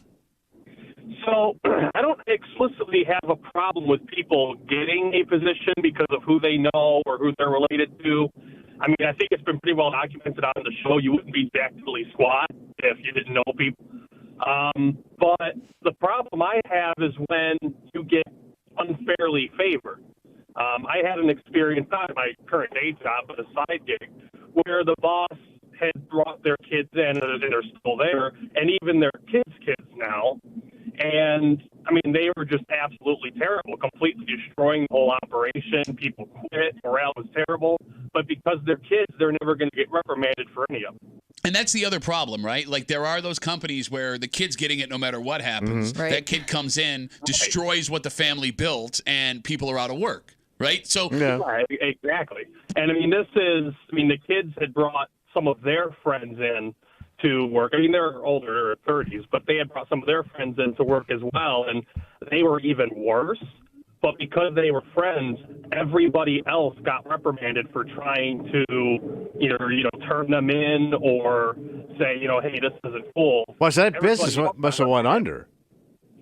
Huh? This business must have went under. No, but it's getting close. Is it possible, Cody? Now, look, man, I'm not going to – we know you're really cool. Yeah, he's a great guy. Cody's a solid guy. Is it possible? Is it possible you also just suck? Cody, you suck. I don't know. I mean, I didn't suck yesterday when I beat your ass at Lyman. Did you say yo ass? 2-star Cody. That's the nerdiest yo ass I've ever heard. When I beat yo ass. Who's got more stars on the board? You get to get second every single week, and you've played longer than me. Who's got more stars on the board? Now, you suck. See, the difference between me, I drive like this. Cody drives like this. Because we're so lame. Cody, thanks for the call, buddy. Have a good rest of the day. Have a good day. No, I mean, Cody brings up a good point. Because I think if you've worked in a family business, maybe you have witnessed what Cody described. But we only seem to remember the bad ones. Yeah. Right? Because they're the largest employer in Rochester, if I'm not mistaken, other than the hospitals, is a family business. Yes. Wegmans. It is, yeah. Mm-hmm. And, that's one of those examples where Wegmans was great when the old man was running it. Mm-hmm. I mean, his son takes it over, and he brings it to the next stratosphere. Right. Sure. Right? It went and from... there may be people that disagreed with that move at the time. Sure. You know what I mean? Like, we don't know if that was a universally agreed upon decision. But so people may have seen him as, you're right. A poor decision maker for the company. But without Danny Wegman taking over Wegmans, right, you may still have just a city regional grocery store, right? Whereas now they're up and down the Eastern Seaboard. They're one of the best grocery stores in the country every single year. I mean, it worked out for them, right? Yeah. You know, it's funny, as we, again, talking about LeBron James and his son Bronny check into an NBA game together. First time it's ever happened in the history of the NBA. And people don't like it. Working with the boss's kid, working for the boss's kid. Everybody hates nepotism. Well, except for the parents and the kid. Yeah. But you have to admit, what's that? It is a huge part of the American dream. Yeah, I guess so, yeah. To hand off your business to the next generation. Well, build up, what do they call it, generational wealth? A legacy, just at minimum. Like, you want your kid to do better than you. You want them to carry on and improve what you've started. And if anybody listening had the chance to do this, you'd absolutely take it. You would absolutely it's a gift. Do this for your kid. Yeah, it's for sure. definitely a gift. And going back to the story that started it, like, as much as Bronny does not deserve a spot on this Lakers roster, and as much as, like, the Gates kid in me hates every part of this story, I'm also kind of a sucker for this. All right. Because, like, Ken Griffey sharing an outfield with his dad. Tim Raines and Tim Raines Jr. in Major League Baseball. Gordie Howe and his two sons sharing a line, right, playing NHL hockey. Yeah. It's the American dream. Oh, yeah. And, like, with LeBron specifically, it's even more so. Like, LeBron, for those who don't know, did not have a relationship with his dad growing up. He came up poor. Akron, Ohio. Yeah, very poor part of the country. He takes this God-given talent, and he busts his ass to become one of the greatest ever. He marries his high school sweetheart. They raise their kids. He has never been in any kind of scandal. No drama, really. Right? He has raised his son, given him this opportunity, and now they are sharing this worldwide spectacle together. He's a great guy. If you wrote this as a book, no one would read it because it sounds too made up. But we're watching it happen. So I don't know how I'm supposed to feel, man. I guess if the kid was better. If he was also a really good player, maybe I don't think it would matter. Maybe really a little don't. bit. Okay, all right, maybe a little bit. Well, you wouldn't have an argument. What? If the kid was legit, you wouldn't have a legitimate argument. Well, no, I think the argument would be what Kimmy brought up before. Yeah, that kid had people all are of the still training going to in say the world. no matter kind of a weak even if he argument, was though. just like a middle of the road player out of college that would normally get drafted. People are still going to make the argument the only reason he's here, the only reason he's a name on anybody's board is because he's LeBron James' son. I just don't think you can win when you're in that position. And you're not completely dominating everything. I think that's the only way people would justify it.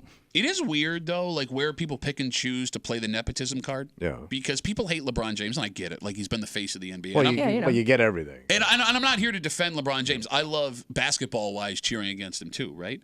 But there's a guy that's, like, looked at his blue collar and, like, did it himself. You're familiar with Steph Curry, Golden State Warriors? Oh, yeah. Yeah, like, that guy's looked at, like, he did it himself, and he came from a small school. I mean, Underdog. Yeah. His dad played in the NBA. He had no daddy. His dad played in the NBA. Les Dell. There are videos of him on, like, every NBA court as a kid running around. With Del Curry. Yes, he got And the his best brother plays in training. the NBA Yes, too. thank you, right? Like, Yeah. like, for some reason, people decided, like, yeah, that's the scrappy underdog I want to be. That kid got everything growing up. And look, again, if I'm that kid's father, Makes sense. I'll do it for him, too. Yeah. But, like, why is that that guy like the scrappy underdog when he is Klay Thompson.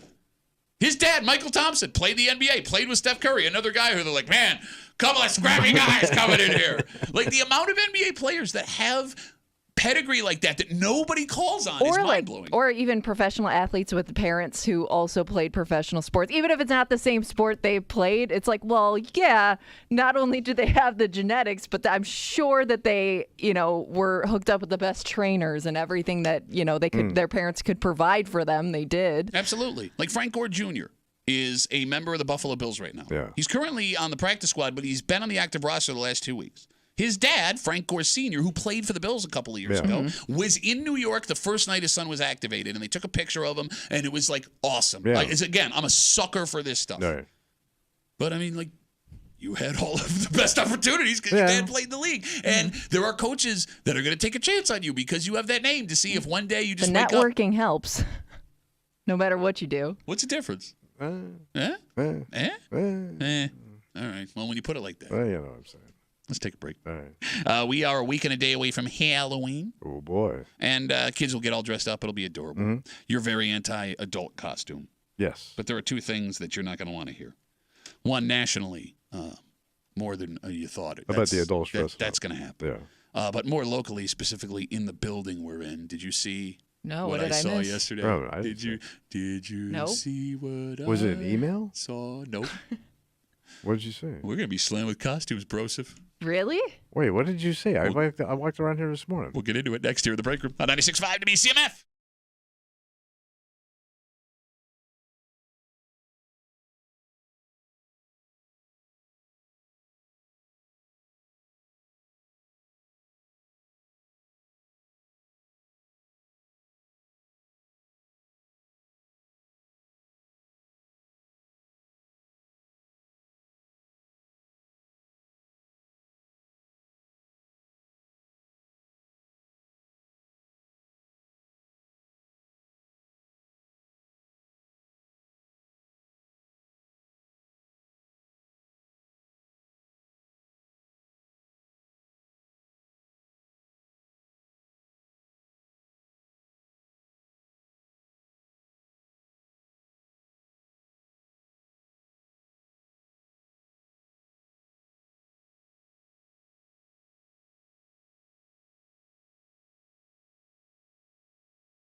Oh, you're not going to like this. What? You're not going to like it at all. What happened? But here's the thing. What? If you can find a way to change how you think, there's something in it for you. Oh, good. Like big time. Well, I like big time. You're hanging out in the break room. Rochester's Classic Rock 96.5. WCMF. All right, so Halloween is a week and a day away. Yeah. We're already in full panic mode in my house.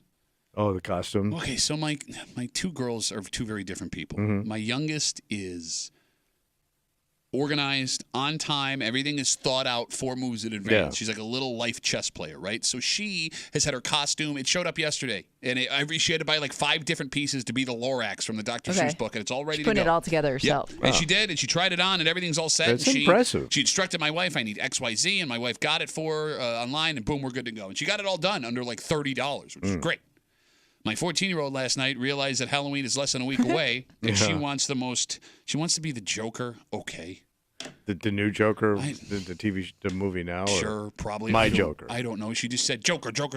And she wants like the most intricate $190 costume. Oh, jeez. Well, it's like a suit probably, right? That ain't happening. It ain't happening. That was a whole thing last night. Plus, she's got dark hair, and she wants to dye her hair green. And my wife's like, there's no effing way we're dyeing your hair green. So. All right. It turns out it's not just the kids that are freaking out about the costumes. Who is? Well, 1 in 4 adults admit that this year they will be dressed up at some point for Halloween. So that means they're going out to a bar or a party. Could be bar, could be party, could be dressing up while they're trick-or-treating. Yeah, and could be work. Could be work. Yeah. Is 1 in 4 more than you thought? Yeah. Because nobody wants to dress up. Apparently 1 in 4 do. That's shocking. Because I can't imagine any guy that really wants to do this. Okay, so you don't like getting dressed, period. I would think, Kimmy, and tell me if you think I'm wrong here, women are more likely to have fun with something like this because you get to be creative and it's like a bonding experience. Yeah. I don't know, man. I know a lot of guys that are really into Halloween. Okay. Like dress up. Yeah. I don't know any. In my immediate circle of people that I know that would go, oh my God, this is going to be so much fun. It's like, my wife, she works in medicine, right? So like I follow a lot of like nurses and PAs and things like that just through her on social media. And like every year, like in those offices, like they'll do like a group costume, like they're M&Ms or like, we're all playing cards. Yeah. They want to be cute. Yeah, and they're all like they're smiling and having a grand old time, and they have like a Halloween like potluck lunch. Like they seem to get into it. Right. That doesn't appeal to me at all. No, not at all. But you think guys are more individual in their Halloween costumes? Yeah, because I think they think they're being clever, and it's a way to show off their inside jokes and stuff. Sense of humor. Okay. Yeah. All right. I mean, if you have to use props, if you're gonna have I'm gonna guess the inappropriate costume or the not so politically correct costume. Okay, it's I probably can see to that. come from a dude. Well, it's interesting you bring that up. Just a quick sidebar. This really has nothing else to do with what we're talking about here, but I was shocked by this study. Because they asked about what politically correct costumes are acceptable in 2024. And they start soft, right? Could a woman dress as a man? 70% of people said yes. Yeah, okay, sure. fine. Vice versa. Can a man dress as a woman? 65% said yes. I don't know too many people that would, drag, right?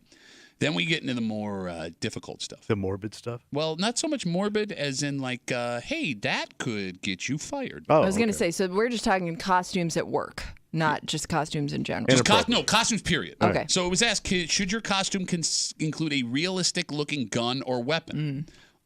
Only 3 in 10 Americans said yes. Okay. Because, think, if you're going into a bar... I wouldn't bring that into a public place. Remember, there was a story from last year. Yeah. A children's pastor, we found out, walked into a Walmart. Was it in Geneseo? Was he dressed as a cowboy? He was dressed as a cowboy. He had just gotten done talking to the kids. He forgot he had a realistic-looking gun. 6-shooter. Yes, and it shut the place down. And he had to apologize. Here's where it gets really surprising. Okay. The question was, can white people wear blackface if they're going to dress up as a black person? 33% of Americans said they thought that was still okay. Yeah, but I think that was just Arkansas. The same amount of people are okay with the gun as blackface in 2024. Yeah. And look, I'm not here to tell you how you should live your life. But I am here to tell you, don't get fired. Maybe proceed with caution. Don't proceed at all. Get off the highway. Don't do that. You're going to get fired. Yeah, you are. You're going to get fired. Don't do that. Yeah. That being said, it sucks for you right now, Tommy, that you're so anti-adult costume. Yeah, so what's going on? You didn't see the costume contest here at work? No, was there an email? So we have a big TV upstairs that like runs things that are going on. Yeah. Right? Okay. And yesterday, as I'm coming downstairs, there's What'd a slide. you see? Costume contest here. Okay.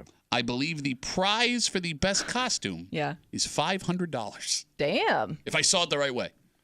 They got $500 to throw around? I mean, I don't know if So they're is just this lying to us. happening next week? Right. I'm guessing because Halloween actually falls on a weekday. I would So assume who's it's on judging it? Halloween. It doesn't say. It was Is just there a very party? Quick. I mean, there's always the same judges here. All There's right. like 3 people. No, that, but you like, would have to like go to a party or something to be judged. Okay. Or I didn't like know you're that was walking around just checking people's costumes out. Okay. I'm a costume watcher. My. I mean, that's $500, bro. Yeah, buddy. You ain't got $500. No, I don't. You in? No, I wouldn't do no damn. Because I'm not going to win anyway. How do you know? Because I'm lazy. Well, here's the thing. I would buy one of those like old man face things. Oh, you my did? old man face. Look at you. It looks very realistic. A little scary. That's the thing. The only reason like I definitely wouldn't do it is because there's just going to be somebody that goes all out. Yeah. And you're not even going to have a chance to compete. Well, I'm trying to think who that person would be in our building. Oh, we have multiple people. I think that could be. We have multiple people on this floor. Like that somebody's will do gonna it. do a homemade, elaborate, beautiful costume, and you're not even gonna come close. All right, let's talk just on the first floor. People on the air in the mornings here. Okay, so we got Yumi and Kimmy on CMF. Right. Yeah, we're we're very out. antisocial and we're dicks. Yes. All right. So we got Moose and Breezy on PXY. Okay, Those then- two are definitely doing it. Scott and Sandy on the Buzz. Definitely Scott. So yeah, Sandy too, probably, right? No, she's lame with Maybe, costumes. I If she don't does know. it, it's Yeah. lame. And then you got Bo, TJ, and Hope down on the country station. Okay, because they do videos where they're in costume now. Oh, he was wearing a costume? That was costume. That's what I just said. Is there an echo on this joke? No, yes. I mean, every other show in this building would be way more excited about something like this. Yeah, but they're than also us. fun people. They're not like sad, depressed dicks. I feel like Scotty's been around long enough where he's just like, screw this, I ain't doing that. All right. And Sandy, I told you, she went to a Halloween costume party with her husband, Danger, who you can hear on Fridays here, as the Black Eyed Peas, and they just wore sweatshirts with the letter Phoned P it in. and painted black eyes on their faces, right? So, All right. So we've established PXY would be in and the B would be in. okay, of those two shows, Yeah. the country station and PXY, who wins the costume contest? My money's on Breezy. You think so? Oh, yeah. Breezy and Moose, absolutely. Yeah, because they're gonna do a couple's costume. Yeah, and They're not dating, but they will do a couple's costume. They're in sync. Yeah. They, don't forget, Moose spent a decade out in L.A. working in Hollywood. So Yeah, but he didn't make it. No, but he knows costume people. Does he? knows Maybe if costume his people. costumes were a little better, he'd still be out in L.A. L.A. proved too much for the man. No, I could see those two really pulling it up. Yeah. And enjoying themselves. They'll invest. Okay. So you're saying we don't even have a chance to compete with them? Bro, No. we Look, ain't man. got nothing. Bro, we're very creative people. What could we do with your the three of mouth. us? Would we do a group costume, or you want to go individual? What, 3 asses? We're nailing that right now. And we won. Yeah, there's nothing we could do that would even be entertaining. Well, because you I haven't mean, even there's thought stuff we about could it. do that could be entertaining. It's just a question of do we want to put the effort into it? 252 WCMF, what could we do as a throuple costume here in the break room that would win us this competition? We could dress as each other. That might win. That never works. Kimmy dressed as you would be Yeah. hilarious. No, Tommy dressed as you would be hilarious because What? he'd be so uncomfortable. He'd be more uncomfortable dressing like you than me. Yeah, but he'd look better. Like, I'm going for Halloween as a guy that looks cool. Do you own joggers? Yeah, you made fun of him. You were one time we I laughed don't at him. and he remember never you wore again. wearing them. You could tell when he's not confident in an outfit because we make fun of all of his yeah. clothes. Yeah. Wow, you only wore them one time? Well, I was taking a flight. Remember, I wanted to be Yes. comfortable right after the show. Yes, I do remember. Hey guys, And I wore my big gloves. got my joggers and my big gloves on. You took a picture of me. in I them. did. You look great. You looked. I had great. his big gloves, too. He looked like an infielder for the 1919 White Sox. Yeah, that's when baseball was baseball, son. 252 WCMF 252-9263. 1 in 4 adults say they will be dressing up for Halloween this year. However, there is a costume contest that is in our building. It looks like the first prize is $500. Tommy is anti-adult costume, but you also ain't got $500. No, I don't. Okay. Christina writes us on Twitter, Tommy needs to dress up as a tailor for Halloween. He already owns suits. He only needs to drape a measuring tape around his neck. See, that ain't going to win us a $500. No, but That's shocking. creative. Not even. By the way, small Italian man with a measuring stick around his neck. People would just start standing in line. And you know how Tommy is about loving to check dudes' inseams. Well, you got to have the proper instinct, Pat. Are we so uncreative? We do a radio show for 4 hours every And I'll be day. like, we'll dress up like each other. And we can't come up with a single thruple costume? Well, what's a famous like 3 people that do something together. Let's see. Well, see, that's what sucks. It's always 4 or 2. There's never 3. So it's the Stooges. That's it. Oh, see, okay, we lost. It's over. We can go as the Stooges. We're not going as the Stooges. Kano doesn't work here anymore. And he would want to be in, and now someone would have to be Shemp, and I don't want to be Shemp. Nobody wants. Shemp didn't want to be Shemp. That's why he killed himself. Shemp didn't kill himself. Better go check that. Bro. I did. He had a stroke after a boxing match. Did he? And I'm really upset that I know that off the top of my head. Did he? Oh, we could be the Hocus Pocus witches. Shut up. Shut up. I don't even know what the hell that is. It's a movie from when we were kids. Of course, Kimmy's into that. You Well, want to go? I was You want to go Googling- as Dawson's Creek too? Kimmy's done with ideas. I was Googling thruple costumes. I got it. Right. I got it. We could go as Baywatch. That would be pretty I funny. already got all the stuff I need. For Baywatch? Yeah, well, a couple of years ago they had like this Baywatch, not even Baywatch, it was like a lifeguard jacket. So I have one of those, my Halloween costume drawer. So for those who don't know, Kimmy and I after the show every day, we got our new TV, but we don't have cable attached to it. So we are we can only watch the streaming stuff. And they have a Baywatch channel. Mm-hmm. Nothing. It runs Baywatch 24/7. So it's a marathon of just 24 hours of Baywatch. Nonstop every Baywatch. single day, episodes of Baywatch back to back to back to back to back. So when Tommy leaves, Kimmy and I for half an hour will watch Baywatch every single day. And break down the episodes. It is the greatest thing that has ever happened in this show. It is. I hate having to deal with you for 4 hours. Yeah. I am just waiting to get to 10 o'clock so I can watch Baywatch with Kimmy. I didn't know the beach was so dangerous. It's super dangerous. Yeah. And they have guns. Do you know that Baywatch has guns? They didn't at the beginning. They must have added those in over the years. The amount of times that lifeguards get shot at, I way underestimated. No kidding. So we go as Baywatch. We can go as Baywatch. How funny would that be, bro? You shirtless? Why would that be funny? I have a beautiful body. You definitely have a beautiful body. One specific upper part of your body, luscious breasts. Well, at least we'd have that going for us. Yeah. Carry the team. So we're Baywatch. Okay, yeah, we're going to lose. Baywatch. Let's not even try. That's the moral of the break room.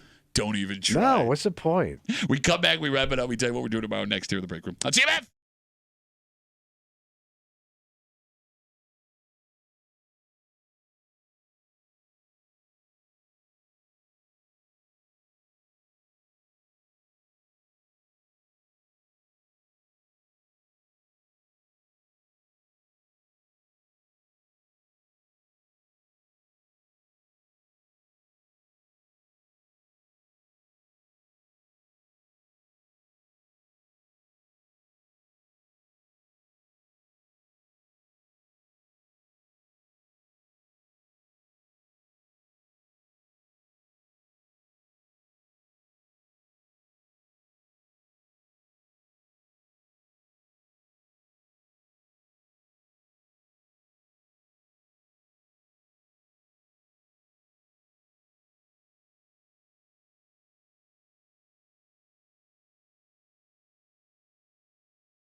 Bear Rapper. Howdy, old hub day, Rapper. For a Wednesday Break Room CMF that makes tomorrow a Thursday. You know what that means? I think we're going to pitch it out, buddy. That's right. Bitch Voice Theater coming at you just after 7 o'clock. Also, we're just talking about Halloween. Yeah. We will be officially a week away as of tomorrow. And, Kimmy, you would argue the last couple of years decorating for Halloween has gone over the top. Yeah, I've noticed a couple of my neighbors got really into it this year. That I don't remember them having anything up last year. So there's a neighborhood in Halloween. There's a neighborhood in Irondequoit that has taken decorating for Halloween to the next level. This is when the whole neighborhood gets in on the act. And bro, you can't even imagine what they got going on. It's full participation and constant one-upsmanship. Yeah. And Kimmy is here to make a pretty good argument. What's that? Look, there are holidays we decorate for, one specifically. Yeah. But if we're talking comfort, safety, participation, we picked the wrong one. We did.